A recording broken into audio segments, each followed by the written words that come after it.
All right.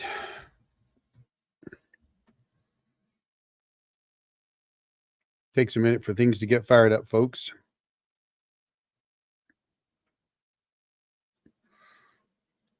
And we're getting there, though. Look at that. Isn't that great? I love it with the tamaracks turning yellow. There's not a lot of them, but oh my gosh. Let me throw another one up. You know, the crazy thing about the tamaracks is they seek out the water, and you can really see that in some of the shots I got just a couple weeks ago. Here's one. There you go. Marching right up the valley. You know, you just don't get the tamaracks anywhere else out where I'm at. But that's not what we're talking about tonight. But I'm just getting things going. So just kind of get things fired up and get my act together here. I was playing around with some other pictures. There's the old Jarhead when he wasn't so old. You know, it's the Marine Corps birthday tomorrow. So I think it's tomorrow. Today's the 9th. Yeah, tomorrow. Oh, good afternoon, Terrell. Yeah, the 250th birthday of our beloved Marine Corps. You know, we used to say things like F the suck when I was in, though. It's really funny, you know, when you're in, there's just things you don't really like. And, you know, we called them the suck. But anyway, good Lord. Oh, and don't trust chat GPT. I see this a lot on Facebook groups. You know, I checked with chat GPT and it told me to do this. The latest one was, and it was a comment on one of my videos that the guy didn't understand. I told him to join tonight. So if you joined, good. I wanted you to, but it's a misunderstanding of what you're doing when you connect a battery to your power station via the solar input. There is a method to that madness. Excuse me. I had a rough afternoon, folks. Well, not really rough. I me rephrase it. A busy day today. I had to clean out the shop because, well, I'll show you why. Because I had a pallet come in of solar panels, and the shipping company that brought that pallet in, and I will get back to my method to the madness story here in a minute. But anyway, the shipping company abused this pallet and shattered one of my panels. And due to my old injuries, I can't carry around panels anymore by myself. You know, when I put my panels on the roof of my cabin, I did all but 2 of them by myself. You know, loaded them into my truck, drove them up to the cabin, loaded them into the cabin, loaded them out of the cabin, pushed them up the ladder, mounted them on the rail, did all that by myself. Now I can't pick them up anymore. And so I'm looking for my last picture. So here's 9 of them. Yeah, you know, anyway, yeah. So I had to do some cleanup in the shop. And if you watch the PopCan solar videos, you'll notice it's sitting just to the right in this picture. You see the corner of it over there on the corner, right under my logo. You'll see the corner of that PopCan solar heater. And it's funny because I'm dying to tear into that. And when we moved that, you could hear all of the powdered, you know, crumbled insulation inside that thing shift to the bottom. Anyway, back to chat GPT. And hey guys, welcome to my live. I usually just banter a little bit for the first 10 or 15 minutes, and I decided to start early today because I posted. I set this up for 3:30, but I posted 3 at one point, and I think that got confusing. So I said, to heck with it. I'd just come out and pop in. So I should have a Fozzie bot, by the way. And Afri, you may want to wait until Tuesday because there's a new Afri. I might even mention a little bit of that tonight. But so anyway, back to Chat GPT. So when you connect a battery to the solar input port, the point of that is to provide additional, reserve power to a power station, mostly in an emergency. If you're sitting in an outage and you got a 2 kilowatt power station, and that it's only going to run 12 or 15 or 20 hours, and you happen to have another battery, like a LiFePO 4 battery, that you could just connect direct to the solar port. Yeah, you can run that power station at night when there's no solar and have extra power there. But the power station won't charge that up because the solar port is only one way, right? I think most of you watching probably know that, but if not, let me know. But the solar input is just an input. It won't charge the battery. But the idea is that you'll get that extra power via the solar input port, and you may extend the life of that, of that power station. Hey, is it Gibby I'm bad with names, buddy, but thank you for the membership, and welcome to the channel. But anyway, so if you've got that battery, there's lots of ways, and I call that kind of a gateway drug to where you really want to get to, which is putting solar and a charge controller on that battery, and then putting an inverter on that battery, and then scrapping the power station altogether.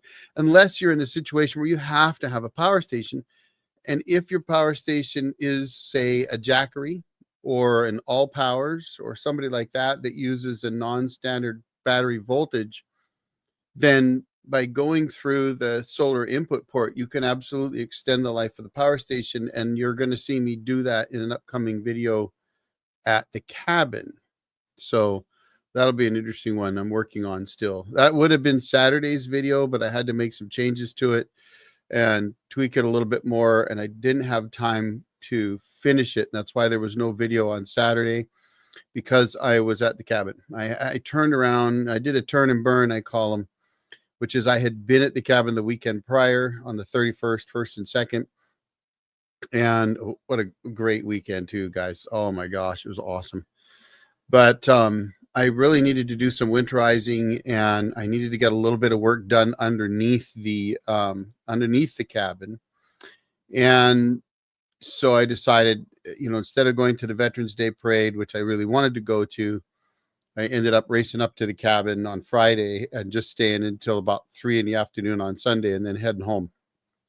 And tried to blow out my water lines, and I forgot that last year when I tried to blow them out, I couldn't, and I wasn't able to blow them out. And what I forgot was that I needed to pull the taps apart in the spring, or even in the winter. I could take them off because I'm not using them, and blow them out and clean them out. Because what can happen, there's a lot of sediment in my water. The well, for whatever reason, I don't know why, but it's very hard water and has a lot of sediment, and maybe where the water's coming from, I don't know, but there's always little tiny rocks. And so I finally put a screen in, but probably too late, because it was unfiltered. It was straight, from the pump out of the well straight into a cistern, and from a cistern straight to the cabin. No filters, just screens on the taps, and just straight water from the ground, man.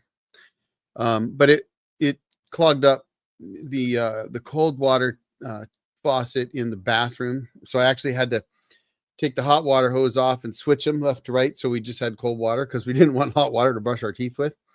And now it looks like when I try to blow pressurized air from the kitchen through the rest of the cabin and push the water line out of the water, push the water out of the lines, that it stops up somewhere and it just does not do it. So I've got to pull all those sinks apart, and I forgot about that. So I still managed to get RV antifreeze in the P traps, which I try to do every winter. If I'm not there, RV antifreeze goes in the P traps. And I did some cleanup, and then the guys that I'd hired to do the work onto the cabin for me were there to finish the work, which was awesome. So, Eric, if you ever watch this, thank you. Eric, there's 3 Erics in a row up there. I grew up, I hardly knew any Erics. It was like a rare name. And where I have my cabin, where my property is, there's 3 of us. I call him Eric Jr., and then Eric the Jarhead, and then Eric the Seal, because one of the other Eric is a Navy SEAL. All good guys too, I might add. At least I think I'm a good guy, but they are. So it's kind of fun. Anyway, welcome. Solar is an addiction. Yes, Turtlehead, it is. Absolutely. Did you wire lighting under your cabin? No, and I'm going to, but I did not. And the reason I did not is because I have to redo all my wiring. And what I'm going to do is when we finally pour the footing on the back of the cabin and frame the wall in, we'll stop for a short time. As soon as we get the wall framed in under there and hang all the conduit and the junction boxes and all that kind of stuff, and then pull in all the wire and then resheet it once all the wires re-pulled in. And when I do that, I'm going to hang probably 2 light boxes under there, because it's 24 feet long. I think it's either 28 or 24, but I think it's 24. It's been a long time since I built it. But I'm absolutely going to hang a couple lights under there. I think just LEDs, but flush mount style LEDs, so they're, bang your head into a light. But absolutely want to do that, and then put a light switch where the entrance will be. And so that'll be one of the things that I need to do. But good question. Derek Lefty Martin. Okay. Good evening. Bull Shoals Lake in the Ozarks of Missouri. Awesome. Awesome. One of my favorite bands is the Ozark Mountain Daredevils. But I like all kinds of music. Freedom Rocks. What's the topic today? The topic is whatever you ask me. Hey Crash. I don't usually have topics lined up. I like to do my lives freestyle. Honestly, I do most of my videos that way.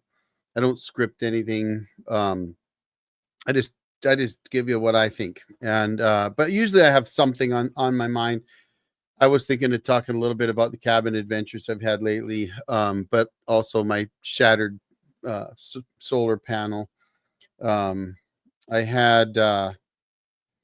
I finally had an order. I bought 4,000 watts of solar, and let me see if let's see, I got to find the right picture for you that you can see the shattered panel. Is it that one? Let's see, this one is 107. Yeah, there it is right there. So I bought 4,000 watts of solar, some ground mount.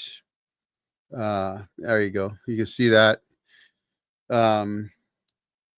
Some ground mount racks, basically for 4 panels. And here, let me give you one more. And I also bought a new charge controller, another Victron. I think it's a 15035. And so I'm going to actually do a new charge controller out at the cabin. And actually, I'm doing it just for you guys. I'm looking for a picture of the pallet for you. The pallet was destroyed. It was so bad. It was hammered. And the trucking company's trying not to take blame for it. And I'm like, whatever. You guys are out of your mind if you don't think it's your fault. But let me see if I got the right angle on this thing. They destroyed the pallet. Like, the pallet itself was blown apart. Like, it looked to me like somebody ran a forklift into it at high speed. And then they tied it up. They tried to tie everything up. Gosh, I don't have a great picture, I think, of it's hard to get a picture of 10 solar panels on a pallet. But let me see. I know I got a few pictures here. I just don't know if I got a really good one of what things looked like. We'll try this one here. You might be able to see it in this one. But so you can, yeah, you can kind of see it here. So on the right-hand side, those little boxes, those are actually the ground mount panel. It's an aluminum ground mount adjustable panel setup. And then on the other end is where the Victron and some MC4 cable was. And then you could see a yellow rope kind of in the middle. That's the trucking company had tied over it because the whole thing fell over. And if you look at that pallet, you can see it's caving in the center, and in the middle of that pallet's gone. And most of the bottoms of the pallet were gone. So the panel that's on the left-hand side of this picture is actually that panel right there. And it's clear that it landed right on that center box and shattered the panel. So the other 9 panels actually were all working fine. I didn't have an issue with them, but this one was clearly pretty badly shattered. So anyway, yeah, so no real topics, just, here to BS and answer questions. I like to answer questions. Power station, yep. Oh yeah, thank you, Derek Lefty Martin. Well, Derek, I have more power stations videos coming out. I alluded to earlier, somebody mentioned AFRI. Well, I can tell you that AFRI's made some changes, and if you're looking to buy a power station and you're looking to buy an AFRI power station, or it's one of your choices, they probably hate me to tell you this, but at least wait till Tuesday, because the P210 ain't going to be the P210 anymore. They fixed something that I said they needed to fix, and then they did more to it. They improved it quite a bit. So the AFRI P210 has just stepped into a new ball game. I supposedly have a FuzzyBot coming. I have an All Powers, I think it's their S2500 with a 600 watt panel. And then I've got a Jackery, the Jackery Home Power Plus, or the Home Power 3600 Plus. I actually went and ran my entire cabin on it. So that video is coming out soon. That would have been Saturday's video, but I needed to fix a couple things and didn't have time to get them done. That's the first time that's happened, by the way, in a very long time. I cannot remember the last time I missed a scheduled video drop. It's pretty rare, especially when I put out a third one this week. I could have put the Vivor one out for Saturday and it would have been just fine, but I was trying to give you a third video this week. And honestly, November is like a crazy month if you're a YouTuber, because even if you turn down 99% of the things that people want you to review, which I turn down a lot, more than you can imagine, there's still some items that come about that you think, I wonder if I can work that in. And that's usually what I do. I usually think, well, I'm not a review channel, but could I work that piece of gear into a video to show how to do something? That's usually more what my interest is. Can I use that as a opportunity to teach somebody something, or to test something out, or whatever? So that's usually when I decide to do it, or if you ask. So I've had a lot of people ask me about FuzzyBot, which I thought was really just AFRI, or made in the same factory as AFRI. But I had turned them down a few times before. And several of you have asked, hey, what about FuzzyBot? And so I finally went, okay, all right. They reached out again, and I said, okay, fine. Send me one of their units. I'll give it away to a charity. That's what I do. If you're wondering, I got all these power stations. I know some channels, stack them up on the wall behind them, and I've done pictures like that once or twice, but I give them away. I usually give them away to charities. If I know of a charity with a good cause, like for example, the local VFW holds a raffle, or they hold a silent auction and an auction every year to raise funds to build a new VFW facility. So I called them up, and I know the guy, one of their main guys. I called him up and I said, hey, buddy, how about this? I'm about to give you some of these for your raffle next year. So that's kind of what I do with them. So if you ever wonder what happens to all these power stations, the ones that you see me use a lot, usually it's because I can do more with them. So for example, the Opus Mega 1 is sitting in the back of my Jeep, but I've been beta testing a DC to DC charger for them, and I've hacked the heck out of that thing trying to figure out ways to add more power, like my video, trying to run a charge controller through the B2 port. It kind of worked, just not quite as well. What I really want to do is I want to talk to their engineer and say, okay, what do you got in the way here? So that's usually what you see if you see power stations that I use repeatedly. There's usually a reason for it. I'm not necessarily saying it's the best power station out there. Don't get me wrong. I have my favorites, but and if you ask, I'll tell you what ones I use personally more than others. But But there's certain that I really like because they're just open to more doing stuff. And one of the things that I said to somebody just today, I think, was, and I probably even said it earlier, as a matter of fact, I was really pushing this issue today with somebody online, was once you start going down the road of extending your power stations, unless you need to use a power station because you need the mobility of one, you're in a rental home, or you travel, or you're in an apartment or something like that. If you're not in that category, then the more you extend that power station, the more you're just working your way into building your own power system, and you don't need the power station, or you could just use it as a backup or a travel item or whatever. And that's really the key, right? So oh, good. Let's see. I have a small battery bank. So Freedom Rocks. Let me back up a little bit, guys, because I was yakking away here. Jarhead 3. Dave. Jarhead GTSY. I don't know. I'm old. I don't know what that means. Gutsy? I don't know. You're going to have to tell me what that means, 3. Dave. When I think of 3. I'm thinking of a scope because I'm a jarhead. Power station. Okay, let's see. Okay, then have any thoughts on LF 4000 watt 24 volt inverter that can hook into your home wiring? Dangerous or smart? Dangerous. First of all, I don't do grid tie. So it might not be dangerous if you do it right. If you have a transfer switch that you can shut off your grid power, or during an outage you can disconnect, because you must disconnect from the grid so you don't kill somebody. So because you can, because if they don't know that you're providing power down the power lines when the power's out and the lineman gets up there and works on something, it can kill them.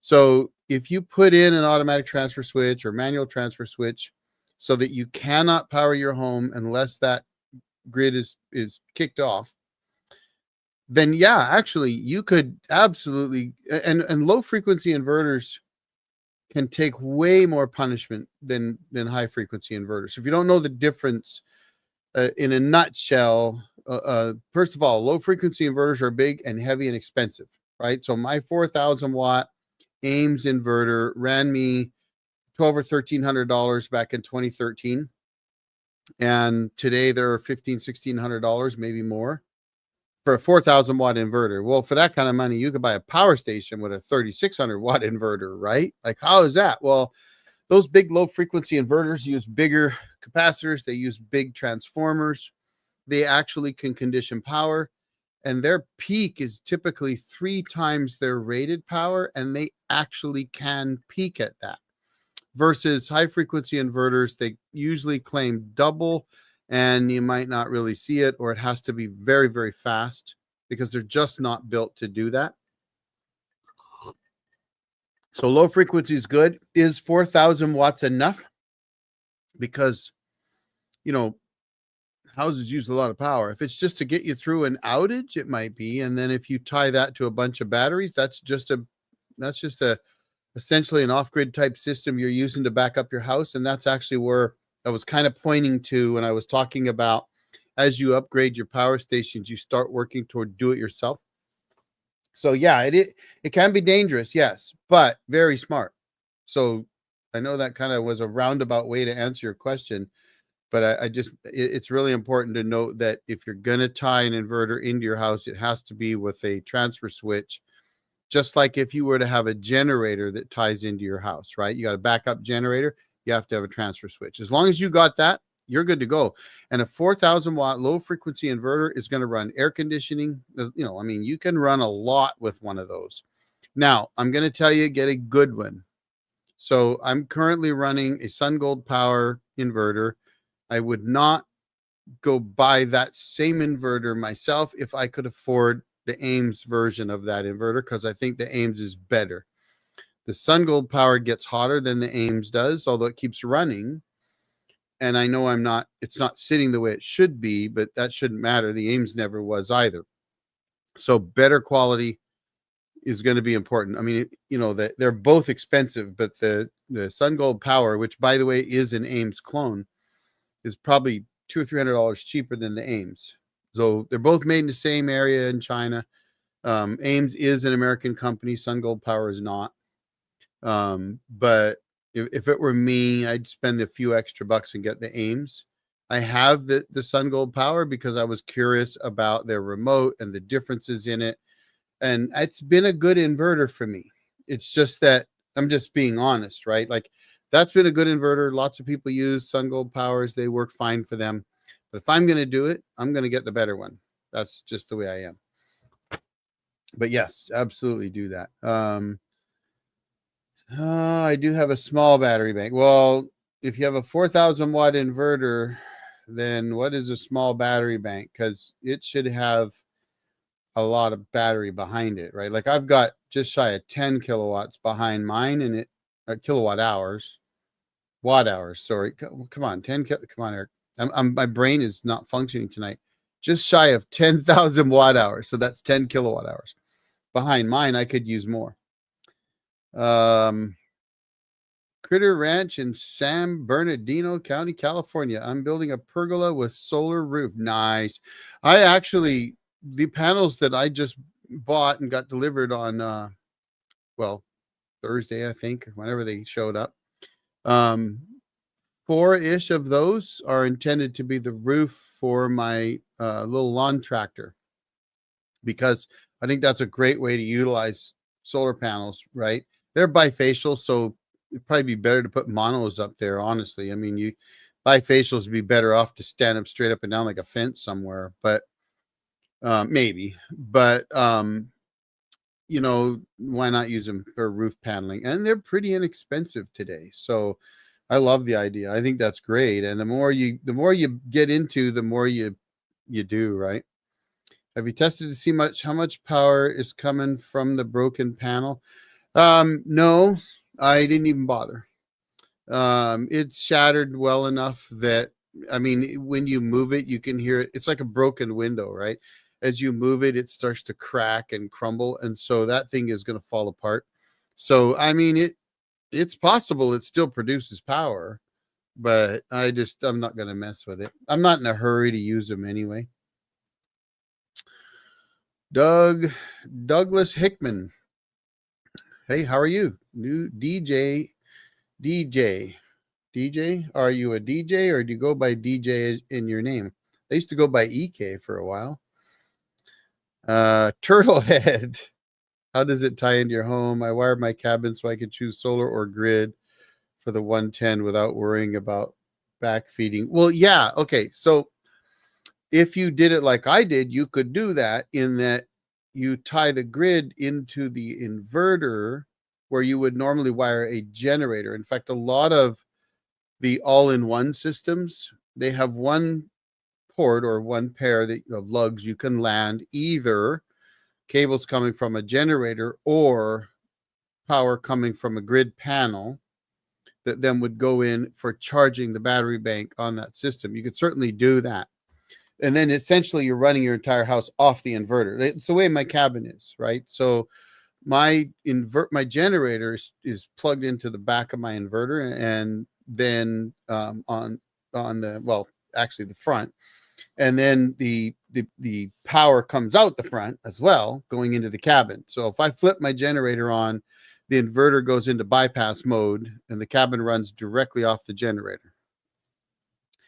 I think I said if I flip my inverter on, but I meant I flip my generator on. Gosh, we're getting started. We're getting rolling here. Just BSing. That's good. That's what I like. It ties into a 60 amp breaker and will take over if the grid goes down. No. I would not do that. So the problem with that is, well, I guess I need to understand more about how it is. Because if you say it ties into a 60 amp breaker, I don't think you mean that. I think you mean there's a 60 amp breaker that goes from the grid to the all-in-one inverter charger. You're probably not talking about an inverter, or it's going into the utility part of the inverter, i.e. shore power connection on the inverter, and the inverter's providing power to whatever it's connected to. Like you don't have a loop, right? So, like let me give you an example. The all-in-one system that I have, which is actually a lead time, I want to say it's a 3600 watt all-in-one system, but it's and don't call them inverters. So if you're calling an all-in-one system inverter, please don't do that, because there are inverters, and then there are charge controllers, and then there are chargers. And when they're all combined, they are not inverters. And there's a lot of people that do that. And for someone like me, it always throws me off, because then I'm like, what are you doing? How are you? No, what you're talking about probably is an all-in-one system. And that is different, because then you have the inverter and a charger, which they make inverter chargers too. And you have a charge controller. If you have all of that built together, then usually those have a connection that's either for generator or utility, and that is actually to the charger. And the point of that one is to charge the batteries and keep them charged up. And then they have an output, which is the AC output side, or the inverter output side of the all-in-one system, coming off the actual inverter, that you can run whatever you want off of. And that needs to go to a transfer switch if you're going to run your whole house in an outage from that, right? You can't just feed that back in. It's got to go to a transfer switch. So either that, or it goes to its separate sub panel with its own outlets, like I did in one of my videos where I built one right on my bench and could plug something into it and run it. If that makes sense, let me know if that makes sense. But please, please, please, if you're talking about an all-in-one system, and if you don't know, let me know what you're talking about. Give me a brand and a model number, and I'll tell you. But there is a difference. Inverters do only one thing, and one thing only. They convert DC power to AC power. That's it. They take your battery's DC voltage and DC power and convert that into AC, so that you can run your 120 or 240 volt items off of the inverter, you know, from the battery. That's all they do. They don't charge themselves. They don't take solar power. That's what an inverter does. So, but this new technology, right? The all-in-one systems, they start selling them as inverters, and it drives me nuts. Don't want to kill him. Oh, good. Okay. So I should have read down the line a little bit more. So, okay. Yes, sir. Okay. So you got an automatic transfer switch. Then you're good. That's beautiful. That's the way it should be. Okay. No. If it's in the inverter, no. So again, inverters like that, so typically those are inverter chargers or the all-in-one systems, right? They're going to be one or the other, not just an inverter. So like my big LF inverter has the ability for you to select shore power or battery power as your primary source. You can go either way. And it has an automatic switch built into it, so that when there is generator running or shore power running, that it will switch and you go into bypass mode and run that only. That is not the same as an automatic transfer switch for your home. The automatic transfer switch at your home shuts off any potential power coming from that inverter from back feeding into the grid.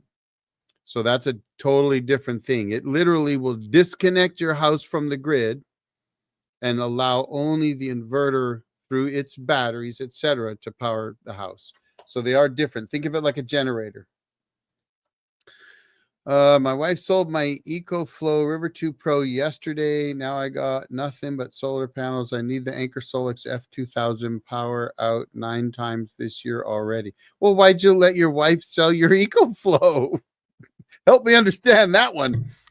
And why the Anchor Solix F2000? Because there are lots of options out there. Not saying there's anything wrong with the Anchor Solix. Just curious why you need that one. Because I want to know if there's something special about Anchor Solix that, you know, I haven't played with their stuff yet. Personally, if it was my house, I have the house. If it wasn't for the fact that I have so many power stations, and yes, I give lots of them out to charities and things, I still have power stations. I do use them as UPS devices. Otherwise, if I was worried about power outages, I'm not in an area that's a real issue. Though it may become one. And I can talk about that tonight. But, you know, the area that I'm in is not really an issue. But if it was, I would put big server rack batteries in and charge controllers and solar panels and inverters and build my own backup system. And I might not even tie it into anything, but if I did, it would be through an automatic transfer switch or a separate sub panel, which is what I'm doing in my shop. So what I'm doing in my shop is I'm setting up a power system, an all-in-one system with 10 kilowatts of battery. I'll put, I don't know, 2 or 3,000 watts of solar into it, and I'm going to feed it with an 80 amp charge circuit. That's what it is. When you run from your grid power to those all-in-one systems to their utility side, that's basically a charger circuit, right? So they could charge the batteries up when you have no solar. And then I will program it to make solar the priority and only use grid to charge the batteries when they hit a certain level, probably around the 50% mark or something. You know, I haven't decided yet. The 40% depth of discharge is best for longevity of your batteries, by the way. So even though you can drain them 100%, 4,000 times or whatever, you can get 20,000 cycles at like 40%.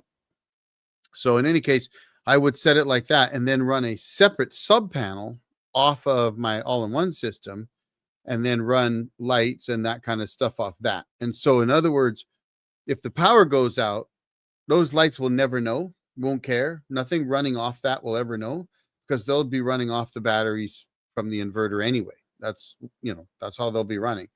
So that's a different setup. It's not backing up my house. It's actually providing power, my own power, to certain circuits, but I can always transfer more things to that if I needed to. If that makes sense.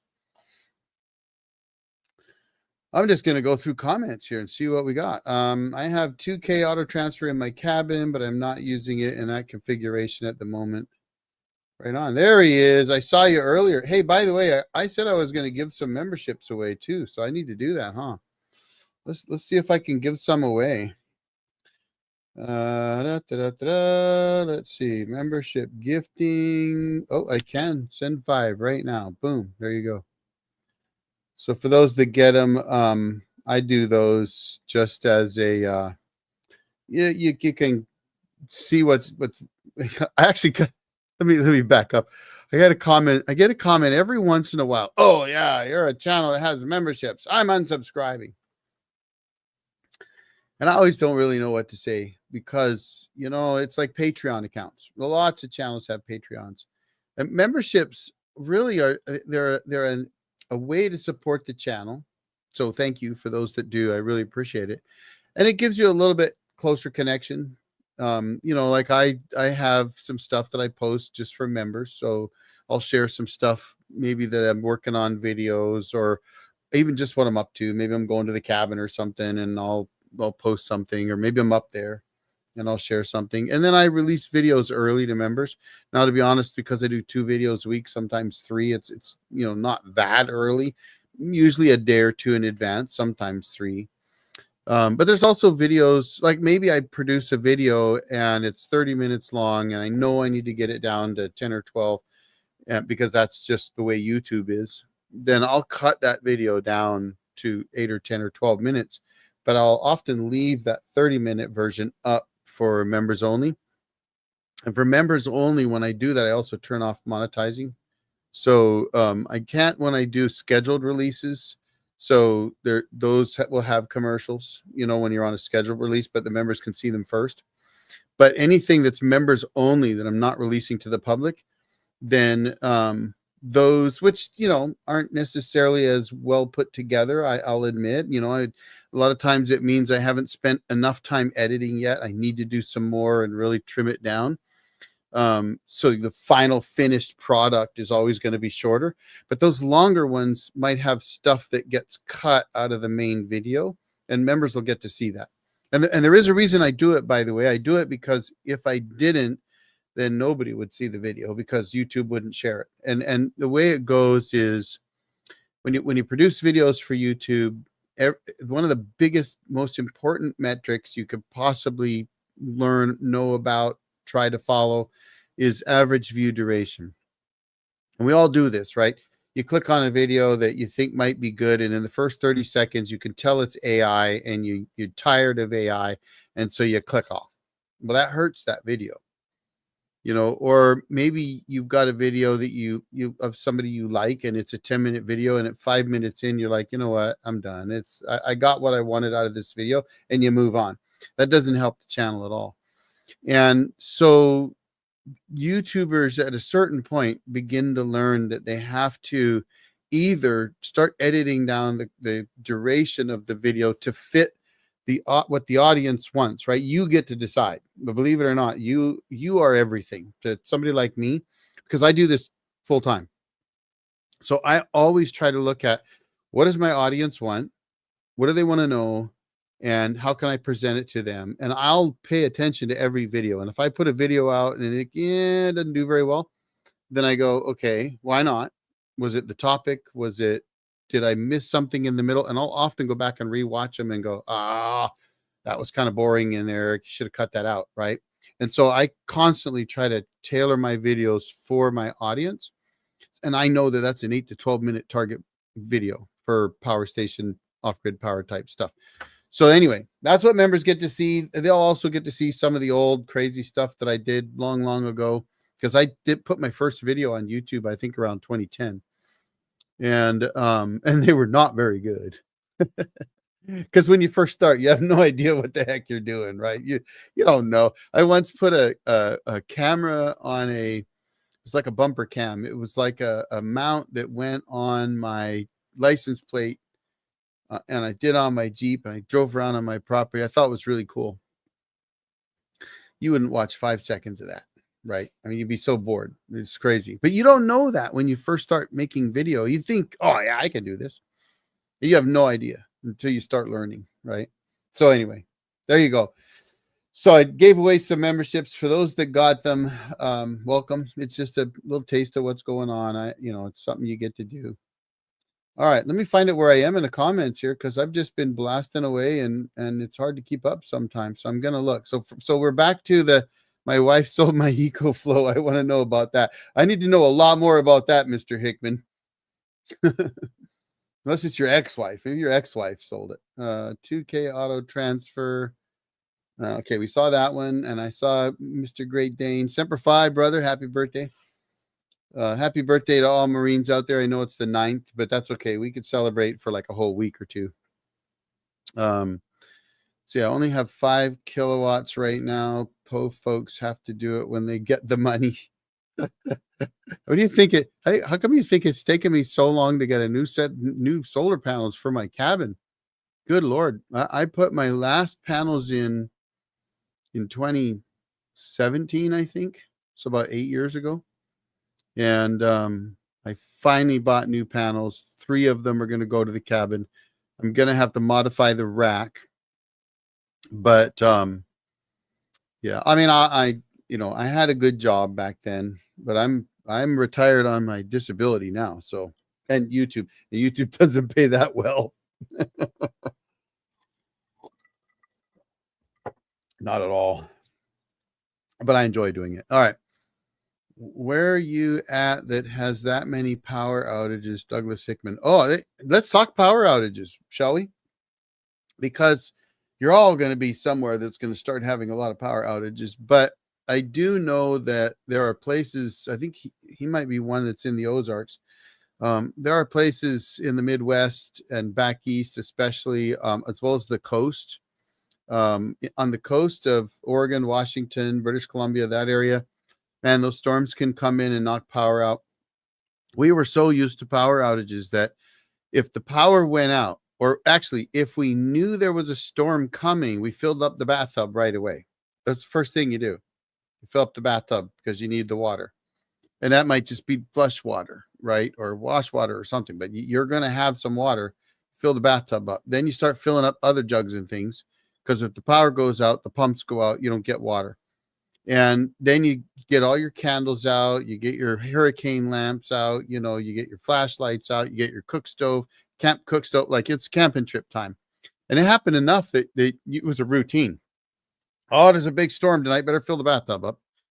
And but that's going to change, because these AI. So, and let me tell you something. You can blame me for some of it a little bit, I suppose, because of the industry I worked in. But those data centers, take massive amounts of power. So I did the fiber engineering for 5 data centers for Amazon in Boardman, Oregon, quite a few years ago, probably 15 or so. Some of those server farms are 20 acres in size. Like the building fills up 20 acres. Like they're monstrous, right? That's server farm. They've probably got like 40 generators packed around that building to provide enough power if something happens and the power goes out. It's insane. And those things are massive power hogs. And I live half a mile from the Columbia River. So if you don't know, the Columbia has got like 12 dams on it. They're all hydroelectric dams. They were put in, a lot of them were put in for irrigation control type stuff and flood control, but they always put hydro in them. So power here is cheap and it rarely ever goes out. I mean, rarely. You might get a burp now and then, but you know, I did have one 5-day outage when I lived in Richland, because I lived right on a bike path with a bunch of sycamore and pines and firs that are in the desert. So they're overwatered and their roots are shallow. And we had like 80-mile-an-hour Chinook winds and blew down a whole bunch of trees. And it took 5 days for them to get all the power lines built back up. But that's, in 20 some odd years, that's the only time I've seen an outage that long. Most of the time, if you live near the trees, the squirrels might get into the transformers and the power's out for 2 hours or something. You could survive a 2-hour outage without anything. So here in the high desert of Eastern Washington, power outages don't happen. They're predicting we could have rolling brownouts next year because of all the data centers they're putting in. And they're also either building or trying to build a new nuclear power plant out here as well, because of these data centers, because of AI, right? Let's go to Chat GPT. How do I do this? Well, those things take massive amounts of power. And on top of that, you got Bitcoin mines too, right? Which take massive power. And so even though you might live in an area like I do with stable power, might not be so stable moving forward, because in the summertime when it's hot and the air conditioning is running in everybody's house, they might start killing power because they can't keep up with the data centers. So there was a couple articles I read recently that made me pause, and I thought, really? You're talking about Eastern Washington could have rolling brownouts? Like, now we've got hydroelectric dams all over the place out here, and those dumb windmills. I mean, the windmills are a joke. I don't know if you know that. If I just offended everybody, sorry, but they're a joke. You know that the windmills, I don't know if you know this, but those big, massive windmills, the ones out here anyway, where the wind blows a lot, they realized they were not financially feasible. And so they made an agreement so that when the wind doesn't blow, the windmills get to sell hydroelectric power as if it was their power. And I was like, and I know this because I used to run fiber to those places, right? I worked in that industry. And when I first heard that, I went, you got to be joking. What? That's crazy. Oh yeah. No, they're not as good as people think. Seem like a great idea to some, but I do power. I do off-grid power. I love off-grid power at my cabin. I love it for backing up my house. But the idea that you can force things to happen is just not reality. It's not. It ain't gonna happen. Anyway, power outages happen. I just lost half my audience, right? The inverter is the actual switchover. Yeah, and it can't be. Yeah, you can't do that. That's not what you think it is. So the switchover in the inverter, assuming you're not talking an all-in-one system, but even then it's no different. That is a switchover from battery to grid or grid to battery for the purpose of charging the batteries and running everything while it's charging the batteries. That's not a protection system it's not an automatic transfer switch. It's not the same thing. An automatic transfer switch cuts you off from the grid. So unless your grid power does not feed anything in your house, like if your grid power stops at your inverter, then okay, it kind of does that, but it's not the same thing. but it has to stop at the inverter. Like you can't have power going to a panel, a big AC distribution panel, where you have like a 60 amp breaker from that panel goes to your inverter. No, it has to go straight to that inverter then, with no big panel except fed by the inverter. Then it's still not the same thing, but at least then there's no way for the inverter to backfeed into the grid. So I know it seems crazy. It's probably round and round and round on that one, but as they come to the panel, I can unplug circuits from my panel and plug them into my inverter. I wire each breaker to a plug. Okay, so that's different. You know, that's a different way of doing it. Not quite the same, but that would work. Okay. Is my system 12 volts? No. No, it's 24. The one I'm building now is 48.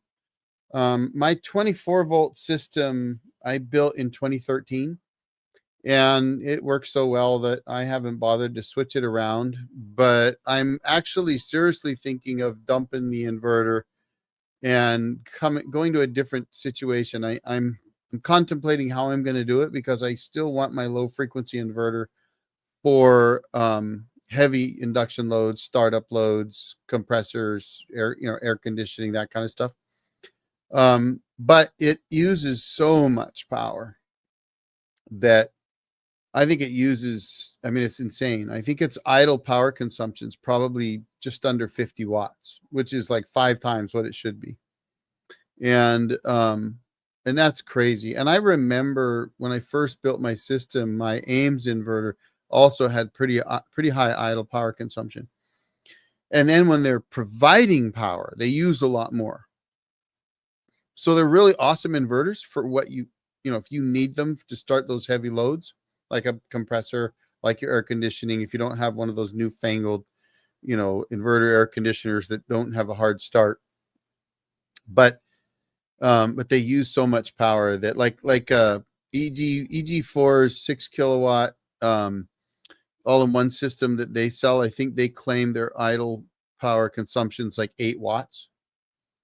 That would be huge, right? I mean, that kind of a difference on my system would take my system, which is almost 10 kilowatt hours of battery power, and make that last me, like 10 days if there was no sun. Right now, it wouldn't last half that, which is the goal. All right. I bought chai cherins and spicy guacamole. Oh, is that for the Marine Corps birthday ball or party tomorrow? An inverter charger. Okay. Yeah. So that's probably, I'm curious if you're running an Ames or something. Ames or SGP. Yeah. That's important. You could call that an inverter. I wouldn't be upset about that. It's just that some people call those all-in-one systems inverters, and it always confuses me, because then I'm like, how are you plugging solar into your inverter? Renogy 2000 watt 12 volt inverter has an automatic. Yeah. So it's not the same thing. Mine do too. My Ames does, my Sun Gold Power does, my lead time, they all do. That's not the same. And so we're talking apples and oranges here. The inverters is to take power either from your batteries or your generator, or rather than a generator, utility power. And you can often set them to run typically off of one or the other. So like, for example, on the Ames and Sun Gold Power low frequency inverters, you could set them to run primary off the grid or primary off the battery. And if the batteries get to a certain point, then it will kick over and run off the grid. Okay. That doesn't always work that well, but the other way to do it is to run off the grid. And then if the power goes out, it automatically transfers to the batteries. So that's what your automatic transfer is. I do the exact same thing at my cabin. My generator is hooked up to the shore power side, the grid side of my inverter charger. And the cabin is hooked up to the output side. And as long as I'm just running off the batteries, it could care less. But if I fire up my generator, then it automatically transfers over to the generator power. Okay. That is not the same as an auto transfer switch or manual transfer switch for your home for grid power. So the transfer switch at home is if you want to plug a generator into your house, or an all-in-one, or excuse me, or a off-grid type power system, not a grid tied system. But if you want to plug one of those into your house, you usually go through like a 30 or 50 amp plug or whatever. And that plug goes to your main service panel via the transfer switch. And so if the power goes out and you have an automatic transfer switch and it senses that your utility power drops, it will switch over to the other side and run off that side. And that side may be a generator on auto gen start, or it may be your inverter with your batteries, but they feed the same service panel. So your main AC breaker panel, where your stove and your fridge and your lights and everything is hooked into, that is connected to via that transfer switch and those two inputs. You would still have the auto transfer switch on your inverter. That wouldn't change. It just, the difference then would be that your inverter, can charge batteries up off of the grid power, but you wouldn't be actually running anything off of your inverter if you had grid power. Versus what I'm doing with mine, which I think is what a lot of you are actually doing, is I'm running separate stuff off of my all-in-one system, like its own little sub panel that I could plug things into, or I could take like the lights of my shop, remove them from my main service panel and transfer them over to the sub panel fed by my all-in-one system so that it always feeds them.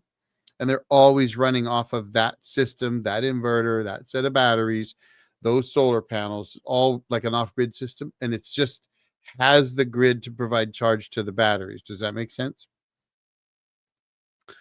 I have a transfer switch installed for the generator, but this 24-volt GRN inverter says it is an auto switch. So a little confused on what type and what to toss. Kind of why I'm here. Okay, gotcha.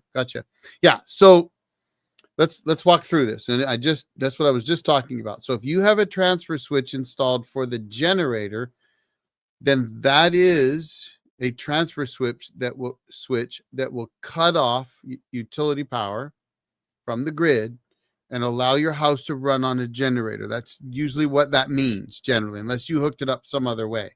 But normally you see houses, they have a generator as a backup and then they have the grid. And those feed in like a Y to that transfer switch. And when that switch gets tripped because of a power outage, it feeds off the generator into the house to your main breaker panel in your house. If the power comes back on and you have an auto transfer switch, it switches back over to the grid and the grid feeds the panel. A manual one requires you to go out and flip the switch so the generator's providing power to the house, not the grid. And when the grid comes back on, you have to go out and manually switch back to the grid. Okay, that's the two differences. That's what we're talking about, not what's on your inverter. Your inverter doesn't do that for you. The only way your inverter does that for you is if your house is built the way my cabin is, which is that my utility power, which is actually my generator, but it's the same ports on the inverter charger, right? That feeds the inverter charger, and my batteries feed my inverter charger, and my priority is batteries, okay? But if the batteries drop to a certain point, my auto gen start switch turns on my generator, and it starts to provide power to the inverter, and the inverter switches from battery power to generator power. That's what its automatic switch does, okay? All of my cabin runs off of my inverter only. There's no panels hooked up to anything else. So like if I brought in utility power, it would not go to that main panel. It would only go to my inverter. Now the power companies may not like that, but technically that is safe. As long as your grid stops there, it has to stop there. It can't go anywhere else. Got to stop right there. It's not the best way to do it. It's not the way I would do it in my house, but it is a way you could do it, right? The best way to do it is to have an automatic transfer switch, not for your generator, but for your inverter. You place your inverter where normally you would put a generator. So you have utility power on one side. Oops, sorry. You have utility power on one side and you have a generator on the other side, and they go into that switch. And the switch determines I'm going to run off grid or I'm going to run off the inverter. And they go into the same panel, the same main breaker panel. Then you can have from the generator going into your inverter so that your generator can also provide power through your inverter to your home. Because if you have an inverter charger, which you do and I do, then when the generator's running, it's also charging your batteries. So if it's stormy and cloudy and miserable out, your batteries aren't getting a solar charge, you can flip on the generator, the transfer switch in your inverter charger will kick over to provide power from the generator to your house and charge your batteries up. It has nothing to do with the automatic transfer switch that protects the grid, because that's the big issue that legally, and that's where we're all really talking about, legally you got to be careful with, because power companies get really upset if you don't put in a transfer switch to completely disconnect the grid from your home and you're providing power separately to your house. You got to be careful there. Oh, I got you. Okay, so you don't have the inverter yet. Okay, gotcha. Well, hopefully what I just explained made sense to you. If not, please ask away. I don't know if you guys saw that. We gave some memberships away. Let's see. Hillsborough, New Jersey, but just need the fridge to run for medicine. Yeah, so you're looking for a backup system. But if you need a fridge to run, how long do you need it to run for? So a refrigerator usually uses around 150 watts per hour, or 150 watt hours per hour. So 10 hours is 1,500 watt hours. I've actually run a medium-sized refrigerator with no freezer for, I don't know, 30 hours on a 1,500 watt hour power station. So it depends on the fridge, how much you open it, whether it has a freezer or not. If you're just talking a regular big old fridge freezer type deal, and you need to run for say 24 hours, well, you could probably do that on a 2,400 watt hour power station. You probably could do it on a 2,000 watt hour power station. And if you had a LifePo 4 battery as a backup that you could plug into the solar port or an expansion port on the power station, you run your fridge, and keep your meds. Usually, I think diabetics need their meds cool, right? But others do too. So that is, that's a big one. And I would say you don't need an Anchor Solix, or I think it was Anchor Solix. So you were mentioning, you don't need an Anchor Solix for that. I mean, the best thing to do would be to spend $12 on Amazon and buy a watt meter. They're like $11.99.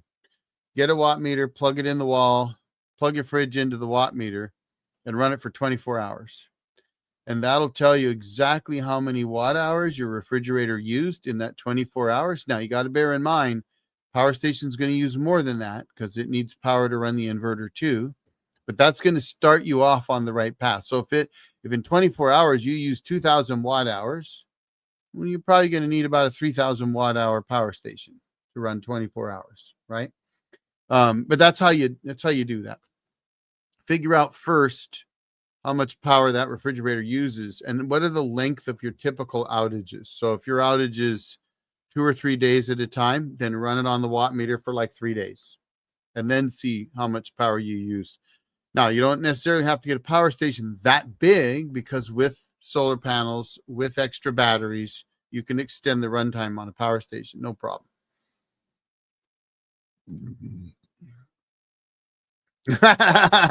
Dang it. What? You didn't get one? Here, let me give 5 more away then. Let's see what happens. I didn't see who won those ones. So let's go. Boom. 5 more.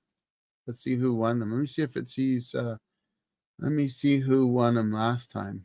Let's see if I can see. Oh, let's see. Jim, a.k.a. Wambal, Christy Istrate, Roy Robinson Russell, and T. Odd. Freedom Rocks. Oh, Freedom Rocks, you got one. Bill Colas. Oh, dang it. You did receive one. How is that? How did you get that? That is awesome, dude. John Rays and Helms Deep. So Helms Deep, I like that one. So for those that don't know, Mr. Dang It there was a member, longtime member of mine.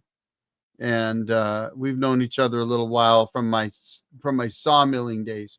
So I did a lot of sawmilling when I started my channel. And due to some physical limitations, I had to quit doing as much sawmilling, so I couldn't put out as many sawmilling videos. So I used to have an audience, pretty big audience, I think, in the sawmill community, and I had to completely change from sawmilling to what I'm doing now. Truth is, I'd started doing it anyway. I just wasn't doing it as much as I was doing sawmilling. You had an issue with the Mega One. What was the issue? Issues happen, right? They can happen. I thought I burned one up once, but I didn't. Hey, thanks, buddy. Upus replaced it within. Oh, well, there you go. That's a better answer. That's awesome. Very awesome. Freedom rocks. You bet, buddy. My inverter with transfer switch has a 15 amp input and output for the automatic transfer switch feature. Yeah. Okay. So we kind of talked about that. What else do we got, folks? What do you use for water up there at the cabin? Oh, I've got a well. I've got a well that's it's 205 feet deep, drilled straight through some bedrock. In fact, where the cabin is, and don't mind me messing with my shoulder, I got a couple of bad discs in my neck and they cause pain to go down my shoulder. And then I start going like this, and before I realize I'm even doing it. But we've got a well, 205 feet deep. The well pump is a SureFlow 24-volt well pump that is down 83 feet. And I've measured the water level at 20 feet in June. I think the lowest I've ever seen it was late August. It was down about 60 feet down. So I still had about 20 feet, 23 feet of head, I guess you call it. And that actually feeds a pipe that goes about probably close to 500 feet, 450 feet, something like that, uphill, about 40 feet up above the well to a 325 gallon cistern. And then from the cistern, we took a 2-inch pipe and went all the way down to the cabin and ran a main right there at the cabin with a frost-free plug. And then I've got another main that I shot off to a spot I thought I would build another cabin one day. And that's all run by, I think it's 190 watt, 24 volt panel feeding an MPPT solar well pump controller.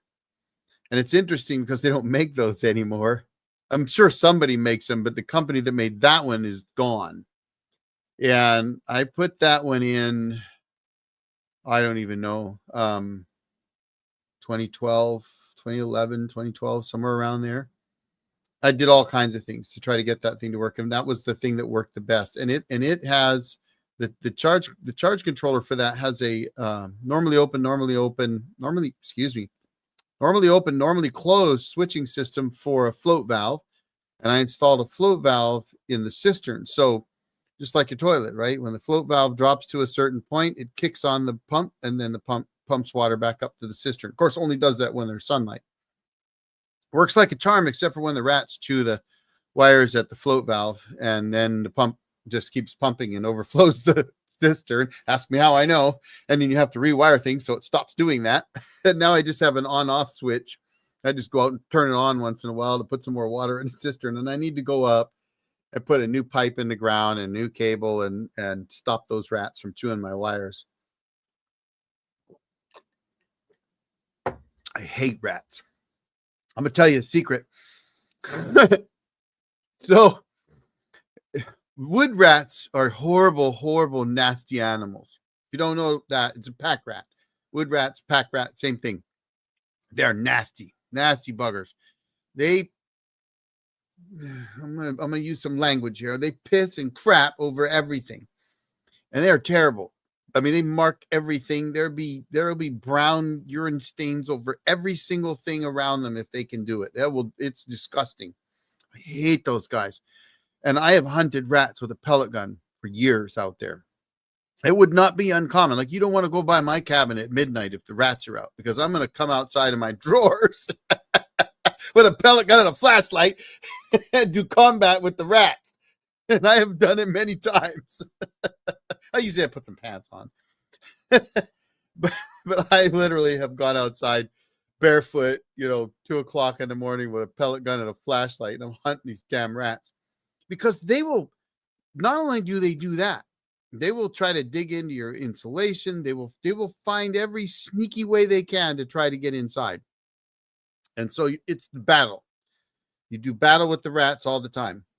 And I mentioned earlier, I turned down 98, 99% of offers that come my way to review items, because if I don't think that you're going to be interested in that review, or I can't use it to make a video in a certain way, then I'm not going to do it. Right. Like, I agreed to do an e-bike one I'm going to do, because I thought, well, I wonder how I could charge that e-bike off solar. Can I do that? What is the battery voltage? Right. So I'm thinking from a off-grid power perspective, maybe that can work. Well, I had a company come to me about an infrared scope. I'm like, no, what the hell? Why would I? You could care less about an infrared scope, right? So I don't do things if I don't think it's something that's going to be interesting to you. But I'm talking to him, and the guy is actually an NFL player. That I don't watch sports, so I don't know these people. But he's retired, and he's doing this now. Third career, I guess. Nice guy, super nice guy. We had a great chat. But at one point I was laughing, and I said, look, the only time I ever do any night hunting is with a flashlight and a pellet gun when I'm shooting rats. And he said, now you're talking, because guess what? This will work with a pellet gun. You can mount this on your pellet gun. And I went, wait, really?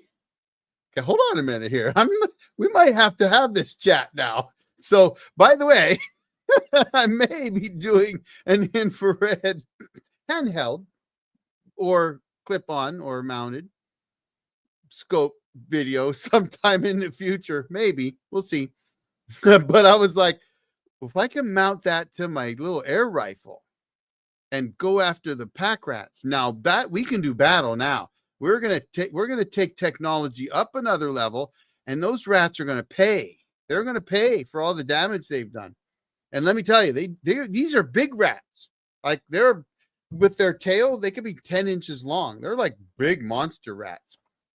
I know I've got pictures somewhere. I should find one and post it on the screen.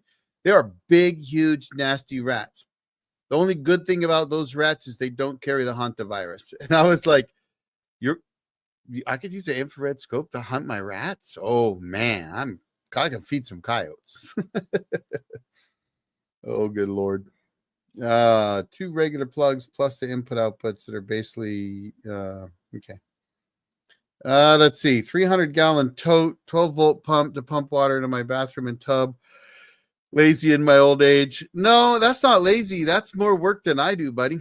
So if you don't have a well, and a lot of off-grid type setups don't have wells. But my requirement when we bought our property was there had to be water on the property somewhere. It had to be either a creek running through it, or I couldn't afford a lakefront property. I mean, honestly, we bought our property. The website was called dirtcheapdirt.com.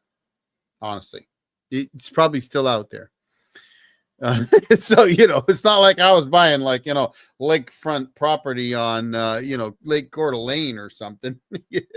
Not hardly. But, I was looking at like $20,000 to $25,000, 20-acre pieces of land in north central Washington. So for me, it had to have water on it. I wasn't going to tote water. But I know a lot of people do. They put a big tote in the back of their pickup and haul it up there, and that's their water year round. And in the beginning, that is kind of how ours was. We still had the cistern, but I was having a lot of trouble with the lines. And so I used to actually pump water into 2 55-gallon drums, and then pump from those drums using a 12-volt RV pump into the cabin. And I'm actually using a 12-volt RV pump in the cabin now, because I use a 24 volt to 12 volt converter to power my RV pump. I use that to increase the pressure from the cistern, because it's not really, it needs to be about another 20 feet up, at least 10 to 20 feet up, to give me a little more water pressure to properly run instant on water heaters. So, hey, Jarhead, been watching a ton of your videos lately, learning a lot. Appreciate what you're doing. Shabada Dada Badu. That's a hard name to say, Shab. I'm gonna call you Shab then. Well, thank you. I appreciate it. And if you got any questions, ask them. I'm an open book. I just yak. So let's see. The idea of having tech companies owning, running nuke power plants is terrifying. Yeah, that's a little concerning, isn't it? But then, the thing is, the difference between the government and a big corporation? Government has all the guns. The people are the same. It's an interesting conversation I've had with many people. The people are the same. Men are men, women are women. It's just some of them never worked for a living, or maybe they did, and they get elected to office, and they're no different than the people that work their way up and run those big companies. They're no different. I'm sorry, but you're just voting for people. Some are better liars than other, but they're people. There's no difference. You've got good people in government and bad people in government, and you got good people in industry and bad people in industry. The biggest difference between the two is more people in government has never actually worked for a living. They don't know how the economy works. They don't know how industry works. And the people in the corporate world have no idea about the kind of leadership and politics and crap that goes on in government. They just run their businesses. But there's evil people there as well as there's good people there. Government is, come on. I'm sorry, you got a Congress where they're all bloody millionaires and they don't make more money than you do, a lot of them. I mean, a lot of people make more money than congressmen, and they're not millionaires, but the congressmen are multimillionaires, right? Like, come on.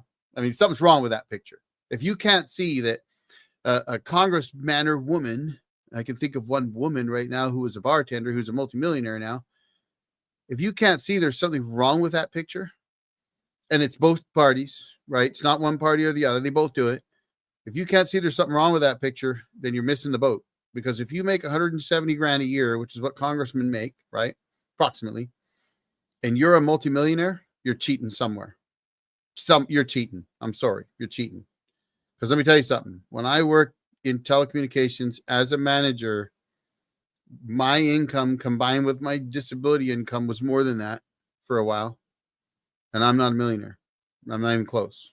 Like I have to I don't buy a lot of things because I can't afford to, right? Like I don't, like when I bought that Victron, that first Victron, if you saw that video, and then I told everybody I sent it back, it's because that was my $125 that I spent, and I don't have that much money. When diesel's $5 a gallon, I can't drive my truck. I have to limit my trips to the cabin because I can't afford it. I'm not a multimillionaire, but I made more than those congressmen did. They're cheating the system somehow. VPP or base power? No, I have not. I'm not sure. Companies or help me understand. Base power? You help me understand. I'm not sure what you're talking about there. Kennett Square, Pennsylvania. Gibby I, how you doing? Happy birthday, Marine. Best fighting force the world has ever seen. Do you use DC power for things like lights, fridge? Would it be reasonable to expand DC usage for more efficiency? Yes. I use DC power for fans, for my stereo, for my pump, for my composting toilet fans. That's about it for me on the DC power side. If you, here's the thing, excuse me, for the typical off-grid place, and where I was living, because I used to live at my cabin, I don't now. I'm part-timer now, but very common for people with money to buy high-efficiency DC appliances. And I say people with money because they were expensive. Like I couldn't afford that. It was cheaper for me to buy an inverter and run a 120 volt refrigerator with no freezer because without the freezer, it uses less power, right? You don't have that second compressor cycling up, keeping the freezer cold all the time.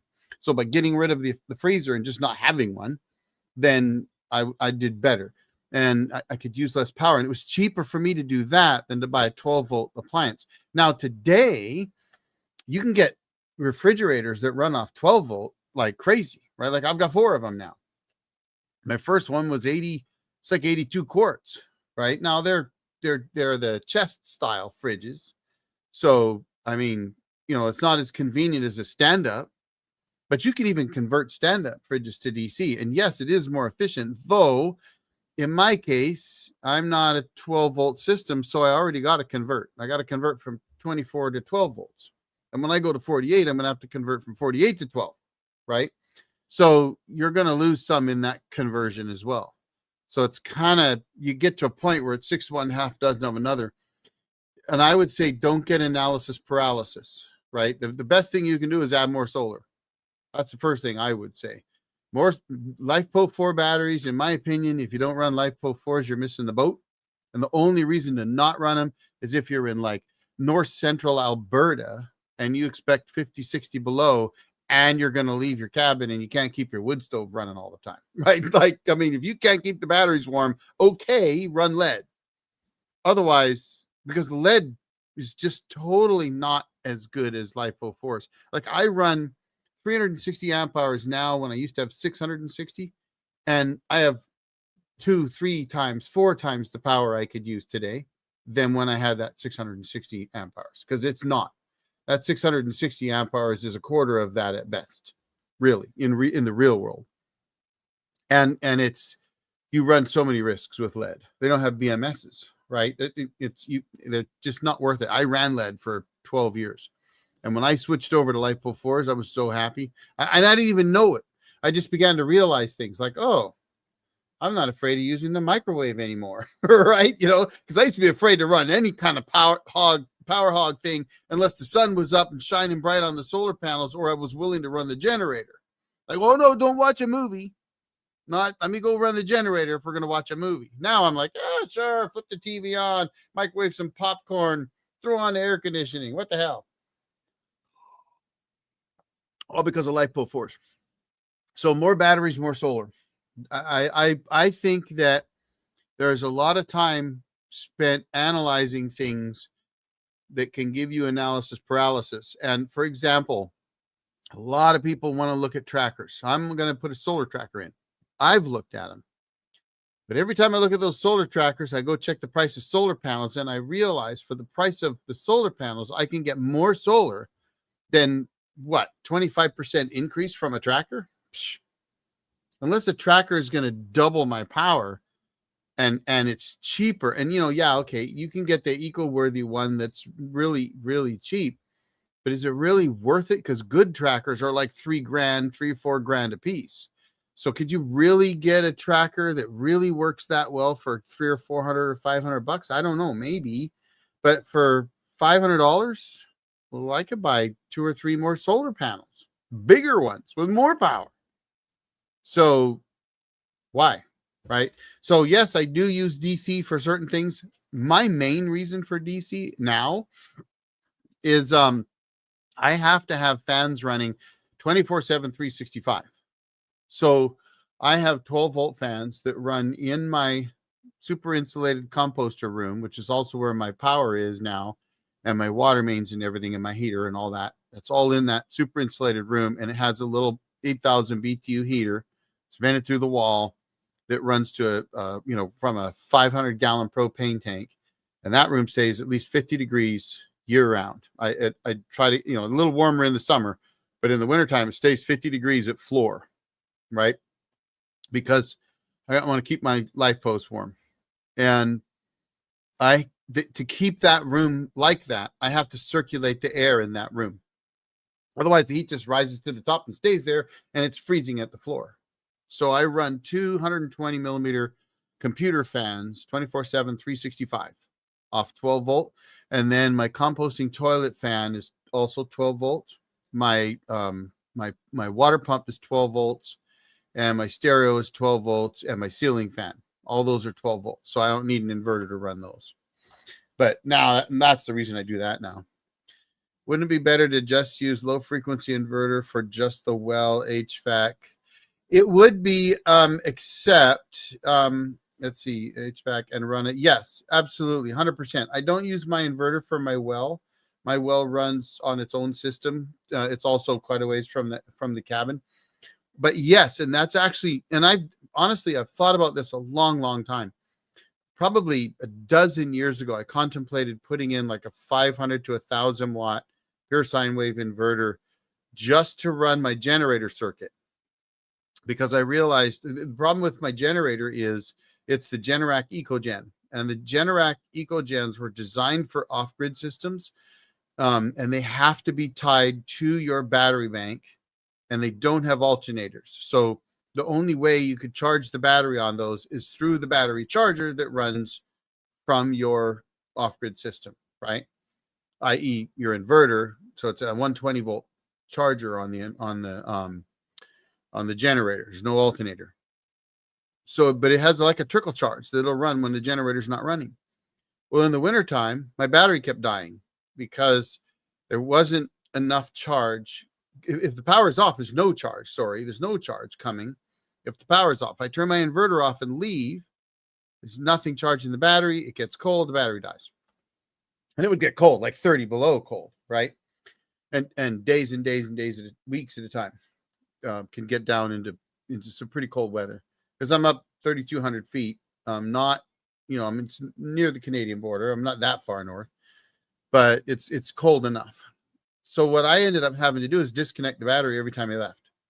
And that helps quite a bit. But I thought, if I could run a small inverter that had to just sip the power, but would put out enough that it could keep that charger running year round, I could leave my generator hooked up all the time, ready to go. And I could set my auto gen start switch so that if my batteries actually drop too low, the generator would kick on and run and do all of that. I just never got to it because it's more money. Somebody mentioned earlier money. It's just the idea of buying another inverter, was a few $100. So I could do a lot of things with a few $100. So yes, that's a better way to go. I just really couldn't afford it. And truthfully, I could do it today. I'm not a penny pincher, but I have priorities, I guess. And that's not one of them. It works. I guess my problem is kind of one of those, if it ain't broke, don't fix it. My system works. It just uses more power. So I keep thinking I should probably get a better inverter. Let's see. And totally off grid. I mean, you don't necessarily have to be totally off grid like my cabin is, but you can, because you can use utility as backup, which is not technically off the grid, right? Like a lot of municipalities will not allow you to disconnect from the grid.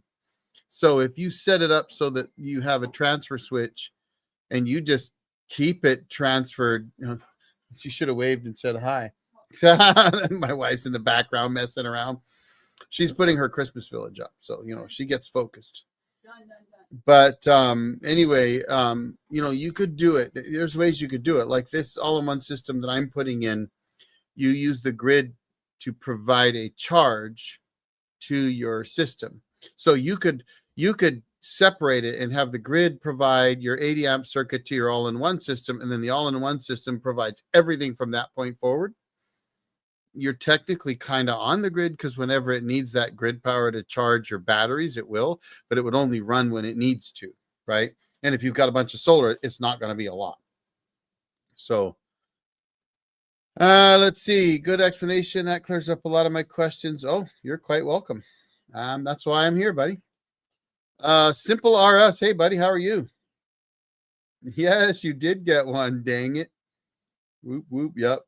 They only last a month though. So those are the free ones. Sawmilling looks like fun. Oh man, sawmilling is fun.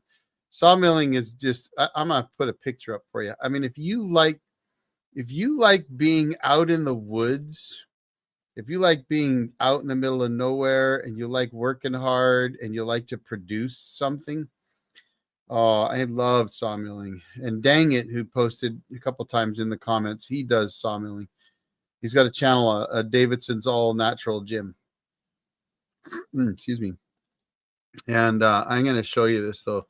Like, you guys got to understand, if you like being outside, you like the woods, you like to produce stuff, you like adventure, you like meeting people, because I love to meet new people and talk to people. Yes, this is actually, this was my office. Are you ready for this? This was my office on a job. Look at that. Isn't that awesome? Oh no, let's see. Let me find a way to do this. There we go. Look at that. That's Lake Chelan, up above Lake Chelan. After a day's worth of work, producing, I don't know, 4,000 board feet of lumber. And out of their logs, a lot of them burned logs. That was, and what happened at the end of the day is, it'd be like 5 o'clock. Everybody would leave. I would clean up, and then I would go have a shower and pour myself a drink, because I could still drink back then. I can't drink anymore. My stomach won't allow me to drink anymore. I mean, once in a while, but not like I used to. Used to be able to have a bourbon every day, and I loved my bourbon. But I could pour myself a drink, have dinner, whatever, and then sit in my chair, and this is my view, right? Come on. I mean, is that not awesome?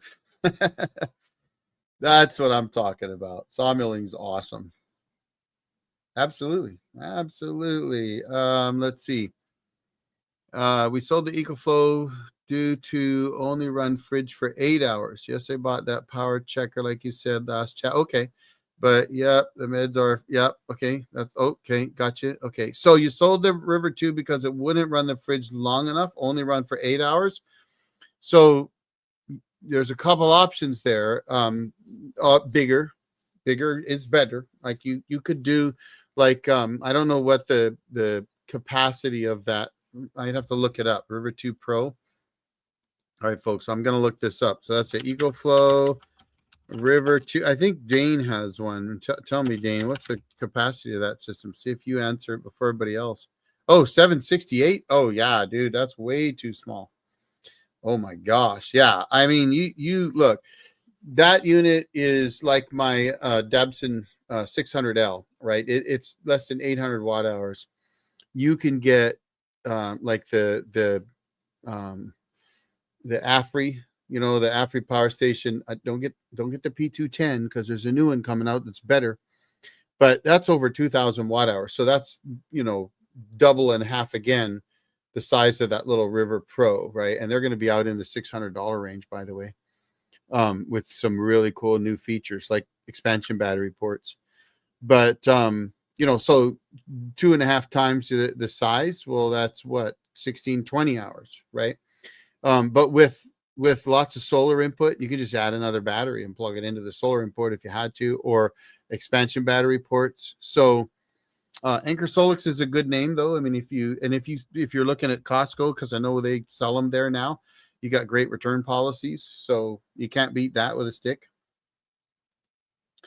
Let's see. I'm so sorry to hear that. Yes, absolutely. Sorry. I get so caught up in trying to answer questions. I sometimes miss I saw it. But yes, sorry about that. That's terrible. My dad passed away last December from prostate cancer, but he'd fought it for 23 years.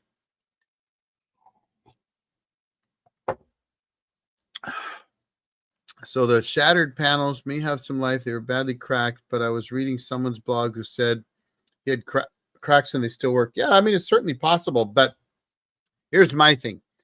If I buy something and it gets broken being shipped to me, then I want it replaced. So, and then they will replace it. I bought those from Signature Solar, and Signature Solar has already told me anything's damaged, you tell us, we'll replace it. So they seem to be pretty good. Mercenaries get paid. Marines aren't getting paid right now. The nation's politicos have been sellouts since 1913 and before, but the corruption got much worse. So the creation of the Federal Reserve, have you read the book, The Creature from Jekyll Island? Because usually somebody that mentions 1913 has a little more information. And if you've read The Creature from Jekyll Island, yes, you're right. A lot of crazy stuff going on. But yeah, they are sellouts. I agree. DC appliances don't need to be converted. Yes, correct. But they do need to be converted if you're doing stepping up or down, right? If you're going 12 volts to 12, then you have to convert from 12 volts to, or 24 volts to 12, sorry. Right. So like my system's a 24 volt system. So I got to step down to 12 for my 12 volt appliances. That's all. DC is off the hook. It certainly can be. Absolutely. And let's face it, if you're a prepper and you're thinking on those terms, the thought is I can run off batteries forever if my inverter dies. So, I mean, there is that. Redundancy is the key. 2 is 1, 1 is none. I'm considering a 3-way fridge that can run it. Yeah. So when I bought my camper, they were starting to go to 2-way fridges only. And I was like, yeah, I don't think so. And I ordered it. And I said, no. 3-way. This idea of a 2-way, you're out of your mind. Now, a friend of mine bought a new camper recently, and his fridge is DC only. I was like, oh man, I'm sorry. Like, gosh, I wish you'd talk to me, because I'd have told you, no, don't do it. Terrible. Yep, saw that. Needs a 24 volt. Yep. Yeah, so, but they sold it. So they're going to go to a new, bigger one, which is good. 2 small hunting cabins, shooting houses on 12 volts. I need to put a computer fan in due to moisture in summer in central Alabama. Did you ever do a video on your 12 volt fan system? No, I didn't. I mean, it's pretty simple, to be honest, and I need to improve it. But I go from a 24 volt to 12 volt converter, which, by the way, I got from Backwoods Solar. Now, I have no affiliation with Backwoods Solar, though I do know one of the guys there used to watch my sawmilling stuff. So if you call them, just tell them you watch the Old Jarhead. I don't get a kickback. I don't get anything. But Backwoods Solar is a great place to call if you want to know stuff. And I don't want to flood their phones, but those guys are good. I'm tell you how good they are. I bought my first stuff from them probably in 09, 2010, somewhere around there. And then I moved and I bought some more stuff from them. And then years later, I was doing a video and I was trying to research something. I think it was on my well pump.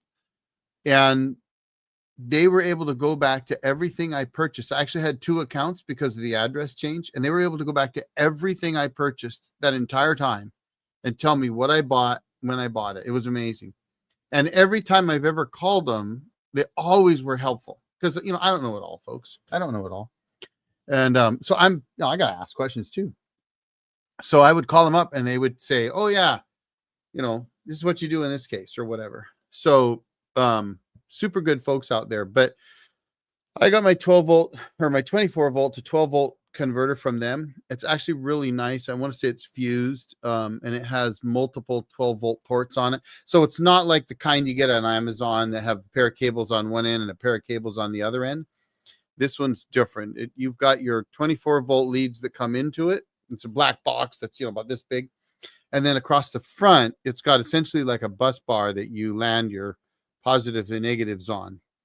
And so you can feed multiple feeds. And I'm just going off memory now. So I've had a couple of them because I had one that wasn't putting out the right voltage eventually. And it was only putting out like 11.9 volts and it wasn't working.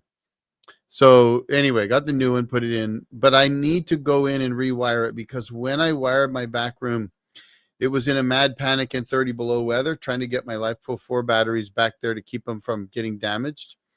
And we literally just hacked and slashed and ran everything everywhere, and it's a mess.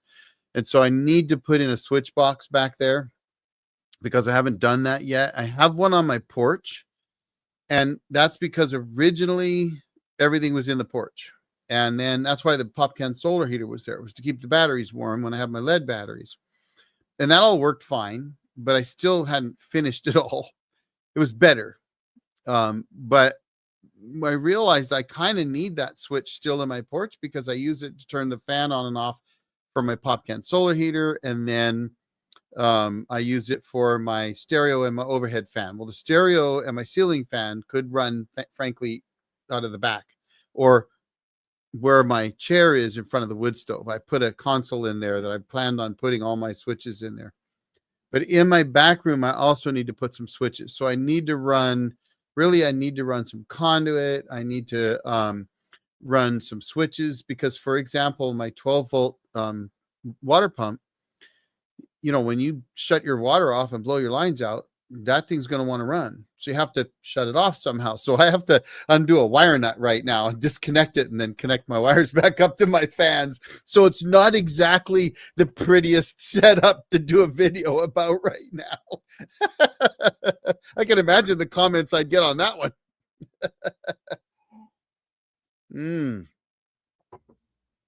But it's pretty simple.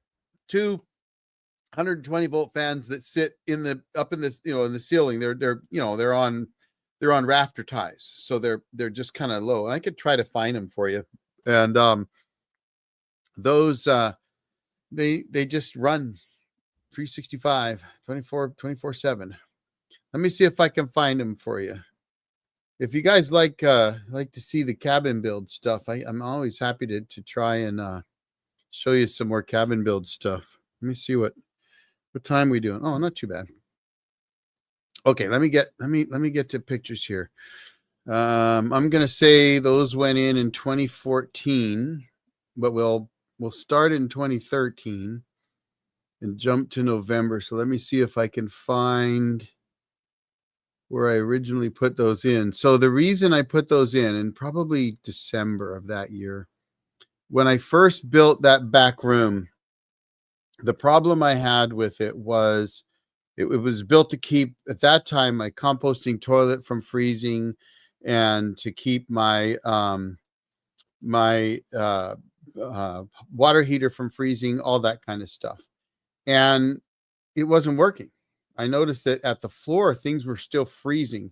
So, you get below zero out there, and like it got down to 22 below zero one night, and everything on the floor was still freezing. And I thought, what the heck? And I had all these plans on how I could make it work. I was going to draw, I was going to draw water. I was going to draw heat out of the cabin, all that kind of stuff. Well, none of that worked. And then I thought, well, what if I put these fans in and just push the air down? And that's what I did. So I'm looking for some pictures here to see if I can find. Well, by December they were in, so I must have done it in November. Would have been late November. Bear with me here. Let me see if I can find them. That was a crazy time, crazy build, folks. I'm telling you, it was insane. I was trying to work, and so I'm going to work, and I had my sons that were out at the cabin, and they were trying to work on stuff at the same time for me, trying to get everything built so that I could actually move into the cabin full time, because I didn't have a choice, right? It was like, get out there and get moved in, and you're done. Yeah, I don't have that picture. I mean, it was just crazy. Let me see. So this picture here, I can kind of explain a little bit about it here. So if you look at this picture here, there's a hot water heater. That's the Marriott Instant On hot water heater. And I had my main coming up from below that went up into the water heater. And behind that water heater, there's actually a hole that goes into the cabin. And I put a vent in the wall on the bathroom side, so the air could travel between the two spaces, because the space I was building, for those that are not familiar, was a super insulated back room to protect everything. And my plan was to eventually put all my power in that back room. It just took a lot longer than I expected. So you could see it here where it's just dug down. It's dug down quite a bit, actually. This all gets backfilled eventually, right up to just almost to the bottom of that pink insulation right there. And so you have a 6-inch wall with R21 bats on the inside and R10 foam on the outside. And then the roof is an R10 foam sandwich and R21. And then you actually have R10 foam on the walls and under the slab of where the floor is. And the whole thing gets enclosed. So I'm able to keep that room really, really easily. I could keep that room warm year round. And that was the plan. That was the whole idea, right? We're going to make it so that, that we have no problem keeping that place warm, and I can keep everything going. And of course we hooked up the generator. I put a heater in the room, whole 9 yards. I'm still looking for pictures here, but I had so much trouble getting that room to stay that warmth that I had to come up with a plan, and that plan ended up being putting those fans in there. And I'm having a hard time finding them though. Let me see. I might yet have them. I'm looking for you. We might have a picture of a rat instead pretty soon. Yeah, go through these old pictures. You guys got to understand. I'm one of those guys that every time I took pictures, I would save them and I would date them. So right now I can just go back to 2013, 2014 and do a quick scroll through them and see if I can find the particular pictures that I'm looking for. And it's fairly easy for me to do that. But I'm telling you right now, it's going to take me too long, I think, to find it. I can find pictures of the back room, but I'm not finding. Oh, well, actually, what do you know? Look at this. Okay, so here I got a few I can show you. So this is the 8,000 BTU vented through the wall heater, runs off propane. So that's in the middle of that room. And then let's see, right here is the original fans I put in were 90 millimeter. And so this is one of those 90 millimeter fans. And you can see that one is actually screwed in to two pieces of OSB. And then it was mounted up to the ceiling. Now it looks a lot closer to the peak than it is. It's not. It's actually probably 15 inches below the peak. It just, in the picture, it looks that way.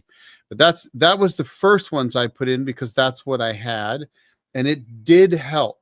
But then I ended up going to the big 120s eventually. Here it is. Here we go. Look at this. Took me a while to find it. This was in February of 2014. So there you go. So that's on a rafter tie near the roof of that room before, we hadn't even put up the ceiling yet. And it was just wired in. You see wire nutted in there. So there you go. That's I can show you a little bit anyway. Let's see. Prepper. I'm a Marine. So Marines are already, whether you want to call us survivalists, preppers, or Boy Scouts, we're already that way because we're Marines. You just, and I was in a light armored, then infantry, later called reconnaissance unit, that always had to train to be beyond the wire. And training to be beyond the wire meant that you had to train to not have a supply chain and figure out how to do things on your own. That's the way it goes. Details. Wife likes Anchor Solix. Looks with 2,000 watts, but only 11 to 60. 60 volts of solar input's fine. That's perfectly fine. And the fact that it's 11 to 60, that's good too. I like the Blue Eddy. Yeah, you don't need. I'm going to tell you something. And this is something I got into a little bit in a group recently. These guys putting in solar arrays that are 700 volts. And I'm like, that for a 48 volt system, the peak efficiency is between 58 and 72 volts of solar. The only reason to go more than that is due to distance and voltage drop, primarily. Really. You can go above that. I run about 55 to 60 volts for a 24 volt system. That's not the most efficient. I run 70 for another array, but that has to do with the panels. But if you run your panels in series parallel instead of all series, because they're running them all in series, I'm just going to run them all in series and send 700 volts to my massive charge controller. What are you doing? Unless you're powering the grid with them. First of all, series parallel is better because if some of the panels get shaded, you don't lose all your power. So it's a better idea to have those panels paralleled and in series. And also, then you can control your amperage and your voltage a little bit better and try to get your voltage closer to the most efficient voltage range for your battery bank. So on these power stations, most of them today are 48 volt nominal power banks, right? Really 51.2 LiFePO force. So on those, around 75 to 80 volts is probably optimum. And, so going above that doesn't make much sense. Now, only having 60 volts for a system that's more efficient at, say, 80 could be a bit of an issue, but it's not really, just not as efficient. But most solar panels are only 35, 36 volts anyway on like a 400 watt panel. So, I mean, I just picked up 10 400-watt panels, and they're all about 35 volts when they're producing power. So you could easily get like 2 of those, put them in parallel, put out about 16 amps or something like that, and 35 volts, and put all the power you needed back into that unit. So there are options there. Just don't buy the foldable solar panels unless you have to, because foldable solar panels run about $1 a watt. That's expensive in today's world. Today's world, you should be able to get fixed solar panels brand new for under 50 cents a watt, really probably in the 25 to 35 cents a watt. So worth looking at. Apex 300 for our RV. Are we back to... I gotta go back to... I'm losing train of thought here, Shabad. Is that a unit? I'm not sure. The higher voltage MPPT makes sense to charge larger capacity storage. Not really, because voltage has nothing to do with it after the point of efficiency, right? So once you get beyond that most efficient point, now the charge controller has to convert. So if you're charging a 48 volt bank with a 700 volt solar array, that's a huge difference. That's a ton of work for that charge controller to convert that voltage all the way down to 58 volts versus if it had 80 volts to do it with. It's amperage that charges the battery bank, not voltage anyway. So the key here is conductor size and distance to solar array. So if your solar array is 300 feet away or 300 yards away, yeah, if it's 300 yards away, 700 volts makes a lot of sense, because you have a lot of voltage drop over that distance on smaller cable if you didn't have that much voltage, right? But that much voltage can push that power down the smaller cable over that longer range.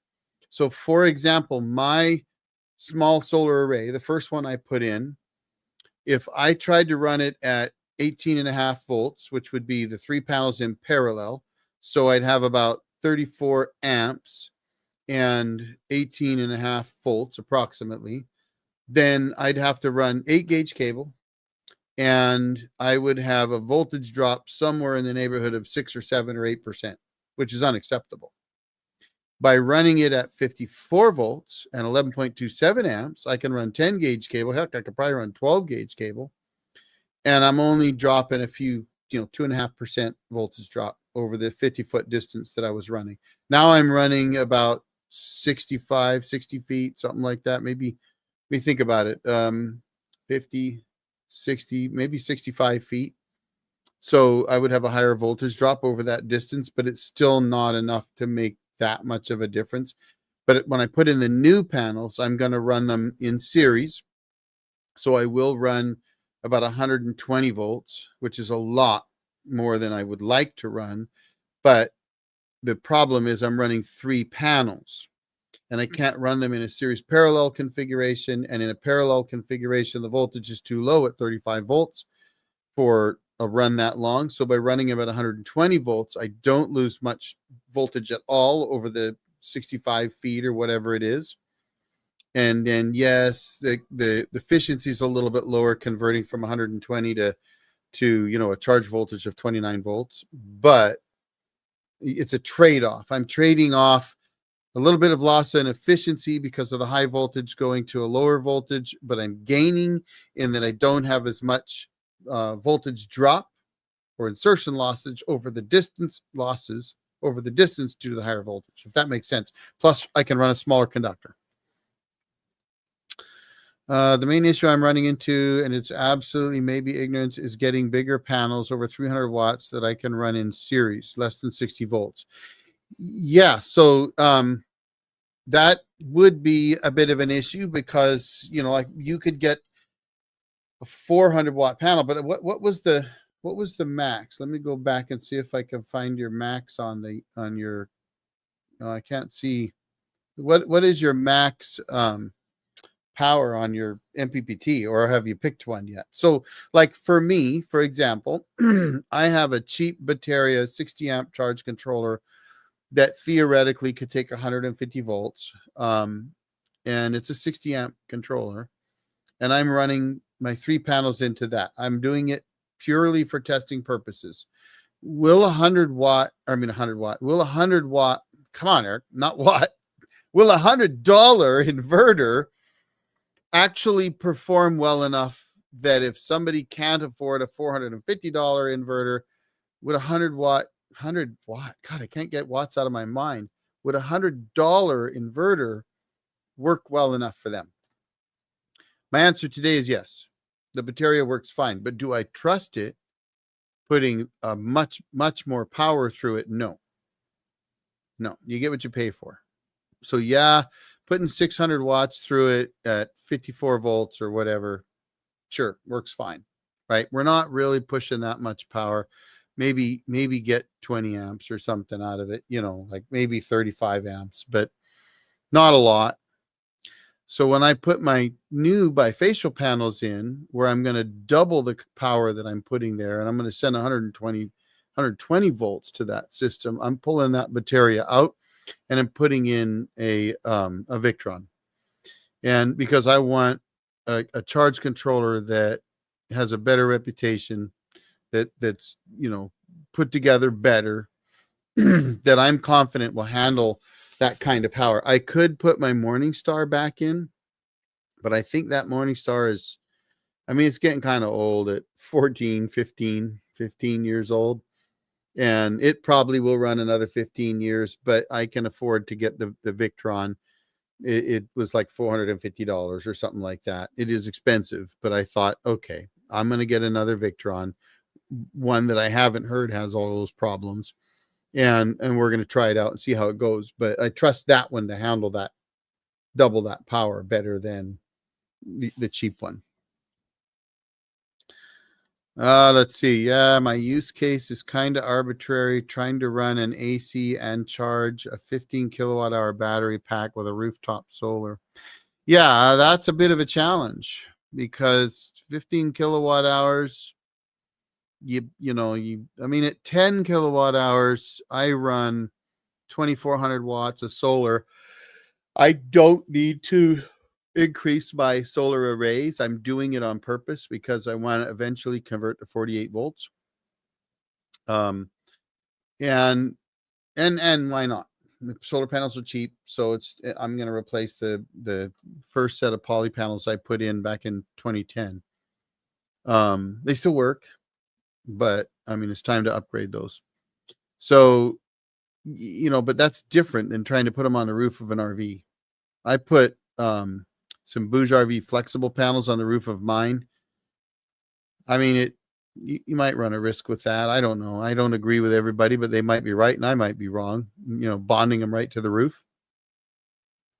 But I don't see how you're going to get enough solar on the roof of an RV unless you got a big one, like it's a 30 foot or something, where you're going to get enough up there. But you could, if you could, then 60 volts is not an issue, because you're charging batteries and you can get a charge controller that can handle 500 volts, right? So I would just get something that can, from my perspective, at 15 kilowatt hours, you need about 5,000 watts of solar. In my opinion, if you can get your complete system put back together, fully charged from 0 in 4 hours, then you divide that system by 4, so 7,500, 3,800 watts. So you need about 3,800 watts of solar. Biggest panels I could get, I would stack them on my roof, stand them off about a foot off the roof, and run them all the way down, unless you got a 14-foot tall RV, and then buy a charge controller that can handle the kind of power you'd send to it based on a series parallel configuration, right? Two of the panels I just bought in series are 70 volts, but that's good. In fact, 3 is better for a 48 volt system, because 70s 70 is fine for lead acid, but for lifeboat 4s, you probably want to go about 80 or 90. So I'd rather go to 120. Or it'd be, what would it be? It would be 90. It'd be 105 actually, not 120. So 3 in series would be 105 volts. Perfect. And you just get an inverter that can take that 105 volts. And in RVs, you could change your inverter out. I did on mine. Let's see. We got 3 sharp 170 watt times 3 510 panels. Works the 43.2 volts, like 130 volts into the Bluetti panels were free. Remember, I sent you an email with a picture of the 3 solid 32. I'm terrible, Douglas. Honestly, I get a lot of emails. I try to keep up, but I'm terrible. I got to send stickers out to some folks that I owe stickers to too. So 370 watt panels, 510 watts, works the 43.2 volts. I'm a little confused. So, okay, so you're saying that each panel is 43.2 volts? That would mean that they are, hang on, 170 divided by 43.2 equals 3.9 amps. So they're 4 amp panels. Okay, so 3 in series would be 129.6. Yeah, 130 volts into the Bluetti panels. Yeah, so as long as Bluetti can take that, that's fine. I'm stacking 4 150 45 Victron smart controllers for the bunkhouse pergola solar array to maintain 20K 24 volt battery bank. Yeah, yours is pretty. Your system though is like, it's in the tinkerer. I'm making stuff work, and I'm also building Godzilla. Right? You got power stations, charge controllers, batteries, solar panels. You got it all. You're kind of in a different zone because you've really experimented with a lot of stuff in different ways, which is cool. I love it. I have a question. Solar Punk. I was looking at a Redodio 24 volt LiFePO 4, but I'm new to do it yourself. So when I noticed that it had a 100 amp BMS, I wasn't sure if it would have the same limitations of a 100 amp. Oh, so 24 volts, think of it as twice. So power is volts times amps. So a 24 volt LiFePO 4 is actually 25.6 volts, right? So 100 amp BMS. First of all, if it's a 100 amp hour battery, then 100 amp hour battery is 2,560 watt hours versus a 12 volt battery, which is 12.8. 100 amp hours is 1,280 watt hours. For the BMS, 100 amp BMS on a 24 volt battery allows you to draw 2,560 watts off of that battery at one time, like right now. And you could do that then for an hour. 2,560 watt hours. That's what that means. A 12 volt version is half that. So if you go to 48, it's double the 24 volt. So from a do-it-yourself perspective, if you're just getting in to do it yourself, I would recommend you get the 24 volt, not the 12 volt. 100 amp BMS is good. I have a Redodio battery myself. I've used quite a few times for different things. They work perfectly fine. They're good batteries. And if you get the 24 volt battery, it's going to give you twice the power of the 12 volt battery if they both have 100 amp hours. And the BMS, that's battery management system, that's just deciding how much power you can draw off of the battery at a given point in time. So if you have a 100 amp BMS, it's allowing 100 amps to be drawn off the battery at max. So if it's a 24 volt battery, that's 2,560 watts that you can draw at once. If it's a 12 volt battery, then you can draw 1,280 watts at once with a 100 amp BMS. Does that make sense? It's amps times volts equals watts. Old man on the ridge. Hey, buddy. Would like your thoughts on a battery monitor shunt hookup. I'm looking at connecting a 40 amp charger to my system so I can monitor the input with positive connect to the battery. Well, I'm going to tell you this. I have not used theirs yet, but the one that I hear the best stuff about is the Victron. However, I used a trimetric for, well, for 11, 12 years, a long time. And I really like the trimetric, and I'm planning on hooking it back up on my system because it worked really well. But I'll tell you, the new ones are different. The new ones are better because I think they like the Victron gives you a lot more information. I actually quit monitoring my battery bank on percent of charge and went to volts and amps, but that was with a lead acid system. And when I converted to my LifePo 4s, I actually had to take that out and I never got it put back in. When I put it back in, I'm going to have to go to state of charge, percent state of charge, because LifePo 4s have a battery ramp that's flat, right? Like they might start at 26.7 and drop to 26.2 and then just go and go and go and go and go and then go 24. Right? Like you can drain a lot off of a LifePo 4 and the voltage doesn't drop like a lead battery does. Lead batteries, they kind of just straight dive and keep on going until you hit that point that you want to stop at. LifePo 4s don't do that. So getting a monitor that does percent of charge or state of charge, which the trimetric does, is the best way to go. But the Victron's probably Bluetooth too. So if it were me, and I'm just being honest, I've never done a Victron other than the one charge controller I played with, which better app by far. They've got the best apps out there, I think. I would personally go look at a Victron, and I have no affiliation with them. I'm not going to make any money off of you if you buy a Victron. Now, if you go to Signature Solar, if you use my link, you can use something like Old Jarhead 50 or something. I have to find it.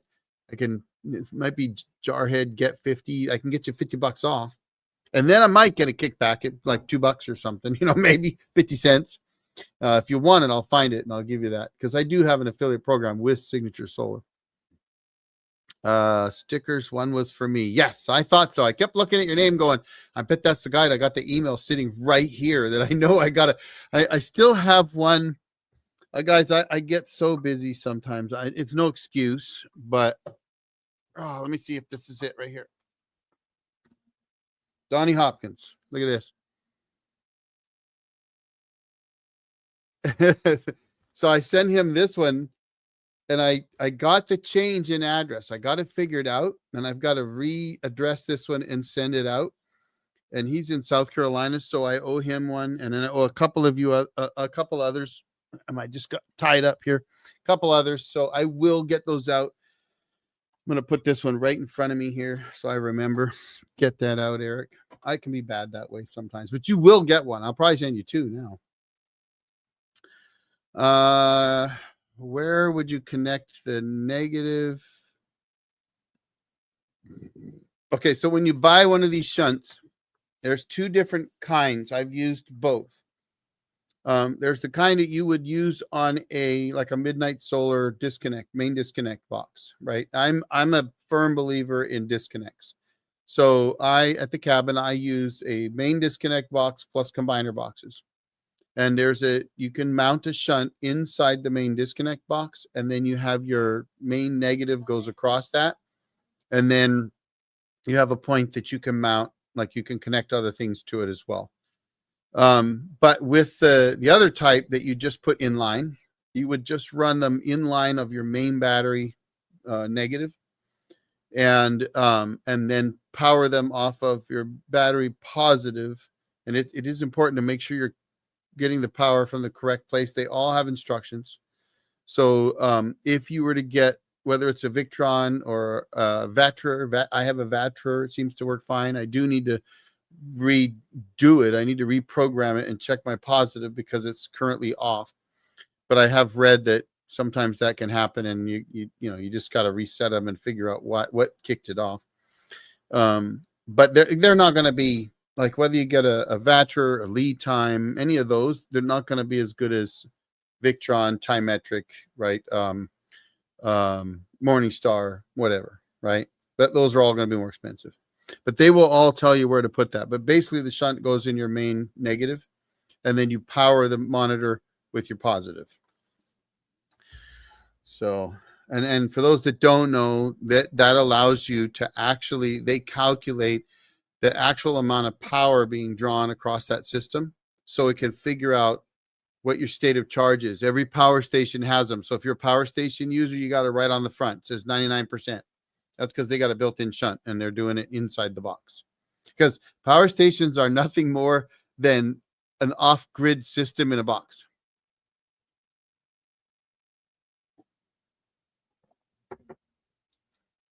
Many don't know about running off an established do-it-yourself system, battery bank, bus bars, fused and cabled.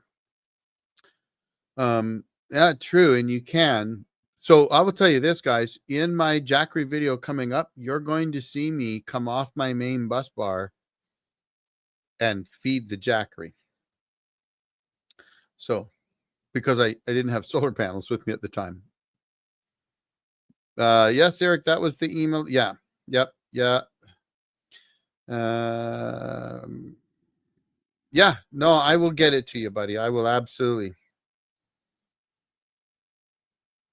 So I don't know of a 2000 watt all-in-one. I was looking because I was actually wondering if there was such a beast. And most of them seem to start around the 3500, 3600 watt range and go up from there. I cannot tell you that the lead time is going to work forever. I don't know. I have one.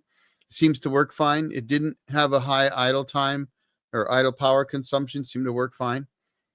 If I could afford it, I would probably personally buy EG4. I like the company. I like what they're doing, and I've heard really, really good things about them. So I know that Victron makes all-in-one systems as well. I don't know how small they make them, but EG4's got a really good reputation. I've also heard people like Power Mister. It's POWMR, I think, or POWERMR. There's some others. Growwatt, that's another popular one. So there are some options out there, and it's all about the pocketbook.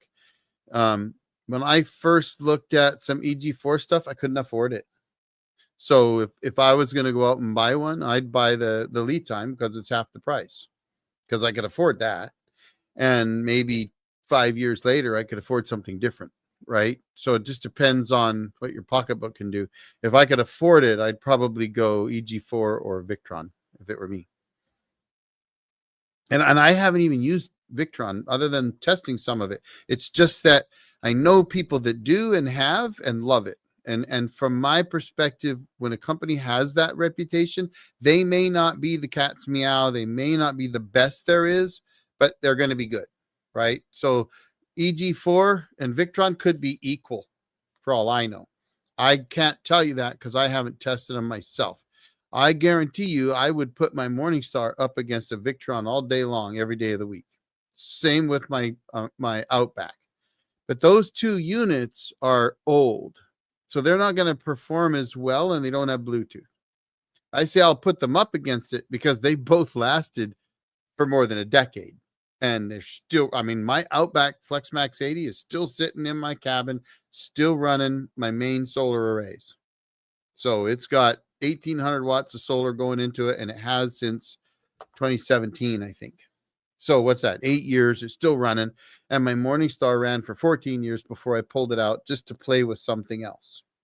So is Victron's software better? I'm sure it is. Is their MPPT algorithm better? I'm sure it is. Is their system built better? I doubt it. I doubt it in spades. I'll bet you Morningstars are twice the system that the Victron is. I'd lay money on that. But compare them. hold one to the next. Look at the heatsink on the Morningstar. The Morningstar heatsink is bigger than the Victron charge controller, right? Like that system's going to run forever. So where's my sticker, Jarhead? Jarhead, I sent you 2 stickers and I thought you got them. And if you didn't, then you gave me the wrong address.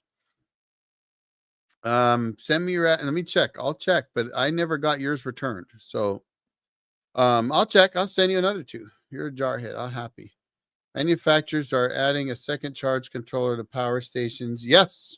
AFRI has, by the way. Well, not a second charge controller.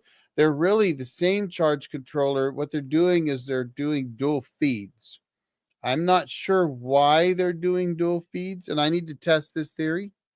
But I will tell you this, sneak peek into my next Jackery video. Those 2 Jackery ports that are 500 watt ports, I've gotten over 600 watts on one of those ports. So they're not really 500 watt ports. They'll take more.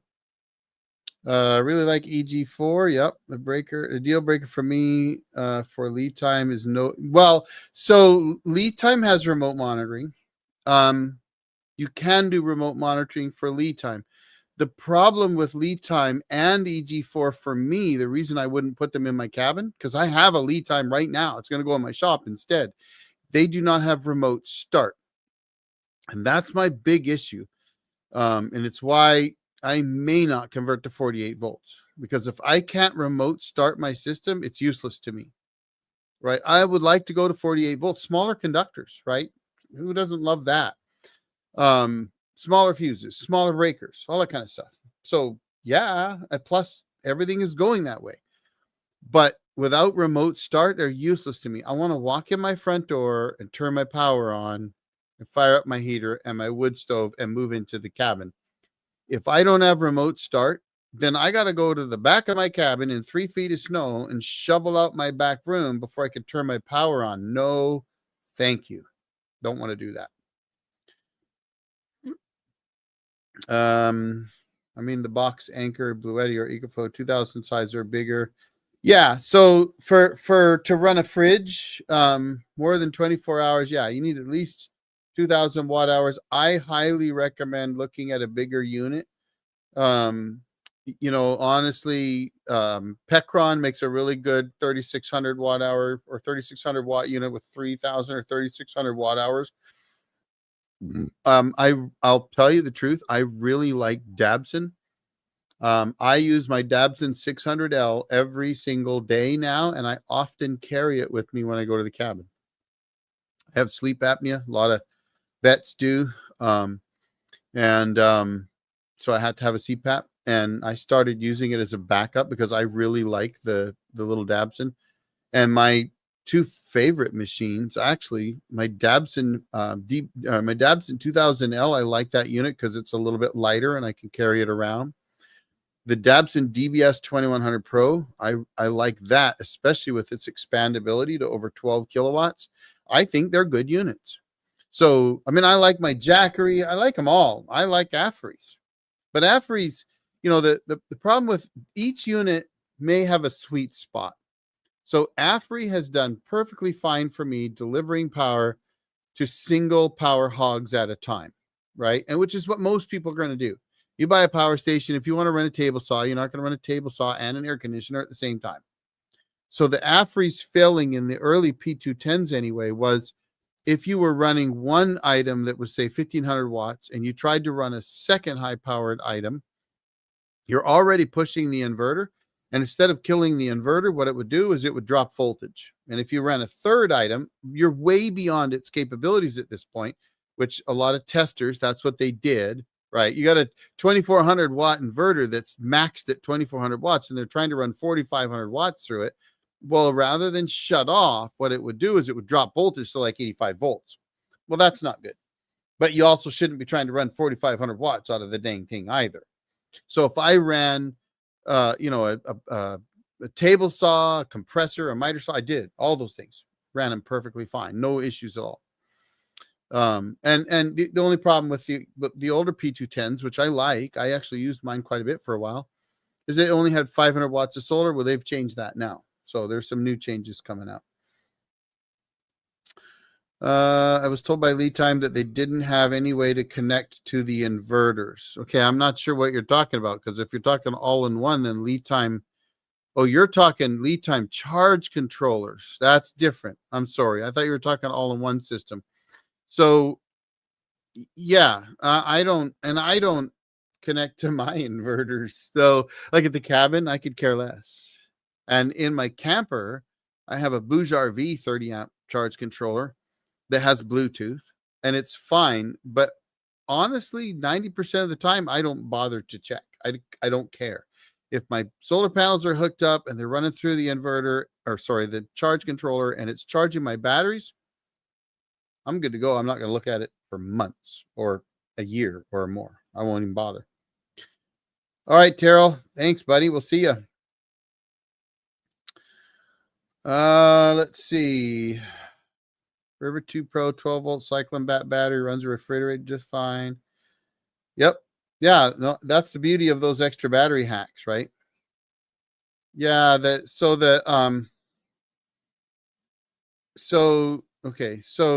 charge controllers, yes, have Bluetooth. The all-in-ones, they said don't connect to Wi-Fi or Bluetooth. Yeah, I think that's true. I think you're right about that on the lead times, which doesn't really matter, right? Like I don't care. The only thing I care about for one of those, if it's going to go to my cabin, is that it's on that I have a remote. I need a remote way to turn it on. No remote, it's a no deal. But that's a unique situation, right? Most people don't do what I've done and put everything in a super insulated subgrade room behind their cabin that gets snowed in. That's not usually what they do. And I could, like, if you were building a cabin, I could redesign it so that I could put the all-in-one system inside the cabin, and then I could walk in the cabin and turn it on and have my batteries in the room. But that's not how I built it, so it's not what I can do. So, good Lord. Yeah, I got a ways to go out there still. And because I'm a busted up jarhead, my ability to do things is going downhill. So I had 3 friends show up today. So Doug, Tim, and Mike, thank you guys if you happen to be watching this. But they showed up today, and they moved all my solar panels for me. They unpacked everything. They even cleaned up for the most part. Like they did most of the work. And awesome guys. I have some awesome friends, and because I'm, between my back, my neck, and my hands and my arms, and it's crazy. I mean, I put those solar panels on the roof back in 2017 or whenever it was myself, most of them by myself. In fact, I don't know if I took pictures of this. But it was crazy because I literally had to use a ratchet strap to try and get those panels up there. Like the way the way the panel racks work is you have to have, like, each panel has to be mounted to the next panel basically. And so there wasn't, I thought that the way I would hook them up, they would I could put one panel up and then have a separation to the next panel and then put that panel up and so on. It never occurred to me I was going to have some struggles to put those panels up on the roof. And boy, let me tell you, I had struggles doing it by myself. Up on the roof was insane. Let's see. I've got pictures of putting the charge controller in. So if you've seen my back room, then you've probably seen my FlexMax 80 charge controller. It wasn't there before. That's actually not originally where it was. Oh, here we go. I think I've got, can I show you that? I don't know. Let's see. That's April. Let's see if I can find March. You might find this interesting if I could find it. March. No, I can't find March. Okay, so we're going to go with April. Let's see if I can see. Let me try. I'm going to look at this picture myself first and see if I see it. Nope, I can't see it. Dang it. What I'm looking for is, I thought I had a picture somewhere where I actually had the ratchet straps up on the roof, and you could see the ratchet straps where I literally was trying to hold my panels on the roof, and it was, it's kind of funny actually. Like I can show you, I can put this picture up.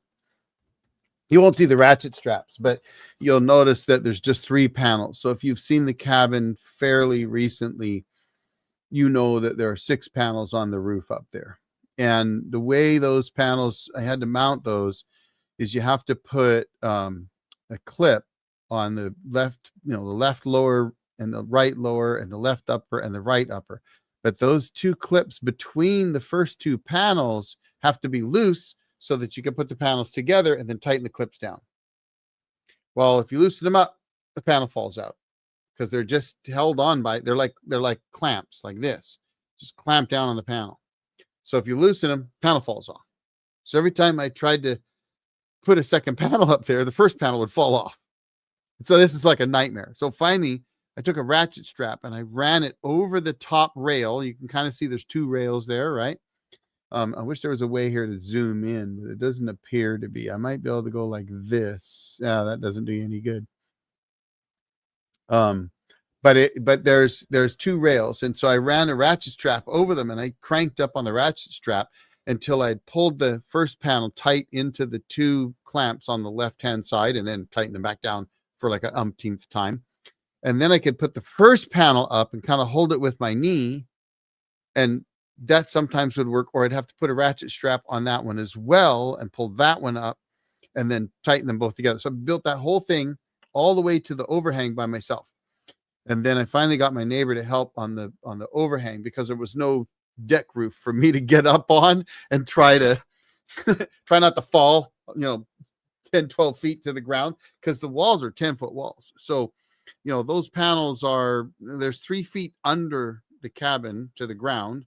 So you've got about 13, 14 feet to the bottom of that solar panels up on the roof. And that's in the middle. All right.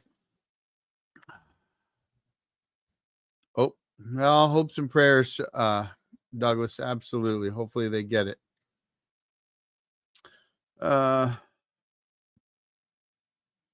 Yeah. So, well, if it didn't work for more than 8 hours, that just means it's using more power than that 12.8 amp hour or 12.8 volt battery can give you. So 100 amp hours, 12.8 volts, 1280 watt hours. But here's the thing: was the battery fully drained? Because if the River 2 Pro didn't allow enough power to come off the battery, while the fridge is running, it's possible you drain the River 2 Pro too quickly and it died before the battery did. That can happen. So it's something to know. Yeah. So yeah. So what he's doing is he's like me, right? He's like, if I took a power station up to my cabin or even in my shop, I got 2 48 volt or 51.2 volt 100 amp hour batteries. So I've got over 10 kilowatt hours of battery power in my shop. I can connect those directly up to a power station and run that way. But that's a lot of money too. Those are $870 per battery.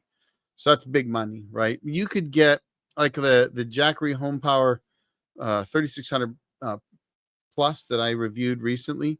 That's a 3600 watt hour battery, 3584. So, you're let's see how big that is here in comparison. So 3584 divided by 768 equals, that's 4.67 times bigger than the River 2 Pro. So if you can get 8 hours on a River 2 Pro, well, then you can get 32 hours on that Jackery, right? And the Jackery can take 1,000 watts of solar.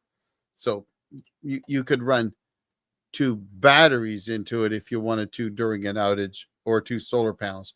One of the things that somebody's pointed out many times in some of my videos is for emergency outage type stuff, when the power goes out, it's usually stormy and cloudy and often in the evening, or at night. So there's no solar. Well, that's why you can plug a battery into your solar port and add more life to your power stations that way.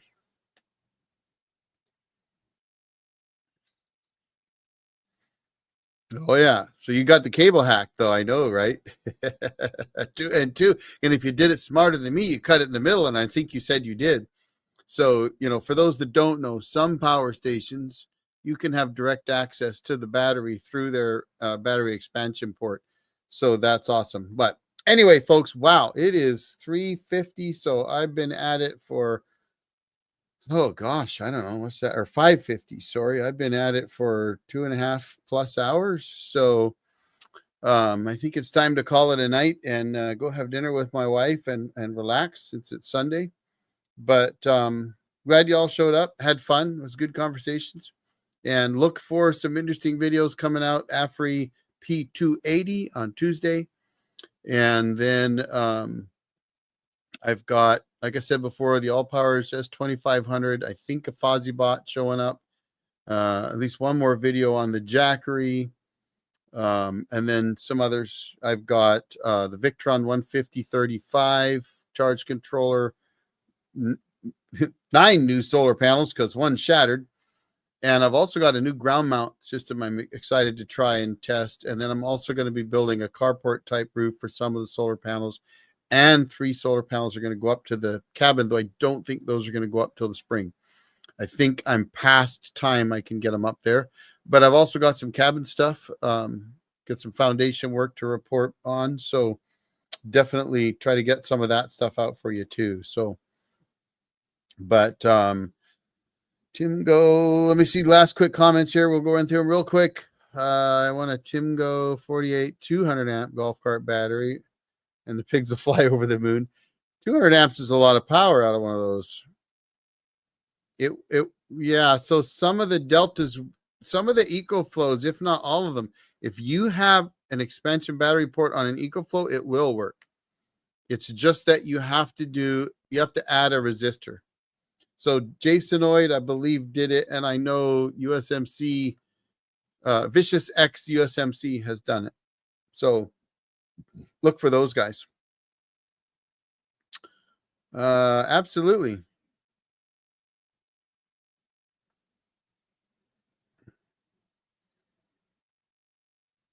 After sunset, I connected the battery, then morning it was all dead. Yeah. That's, I mean, that doesn't, so my guess is that the battery wasn't really dead, but the power station was. Otherwise, that's 2,000 watt hours. Like that's a lot. I can't imagine. We got to figure that out. So I'm thinking that probably it's just that the power station was too small. You need a bigger one, and something in the 2,000 watt hour range at least. But honestly, in your case, I'd probably go with a bigger one, like 3,600. Just go big or stay home. I mean, heck, that I don't know what the Anchor Solix is running, but like the Jackery, gosh, I want to say without the solar panel was like $1,600 with 3,600 watt hours. That's a lot. I had to drain mine today because I was testing my solar panels. And so one of the ways I test a solar panel is I put it in the sun and I connect it up and see what it does, right? Just to make sure that it produces power. I mean, I know there's other ways to test them. You can put multimeters on them, and I had mine out there and I checked voltage and all that kind of stuff. But for me, it's often easy just plug it into something. But my power station was charged up. So I threw a shot back on it that was drawing like 1,100 watts and just turned it on and left it. And so it's just running wide open out there in the driveway. And I'm like, I don't know, several minutes, 10 minutes, whatever later, I'm tired of hearing this thing. And my power station was down to 98%. I'm like, come on, I'm trying to drain you down a little bit so it'll start drawing some solar in, right? But 109.99. I'm getting my dollars worth. Semper Fi, buddy. Semper Fi. Happy birthday. Absolutely, old man on the ridge. Hopefully that couple's doing well with that AFRI P210.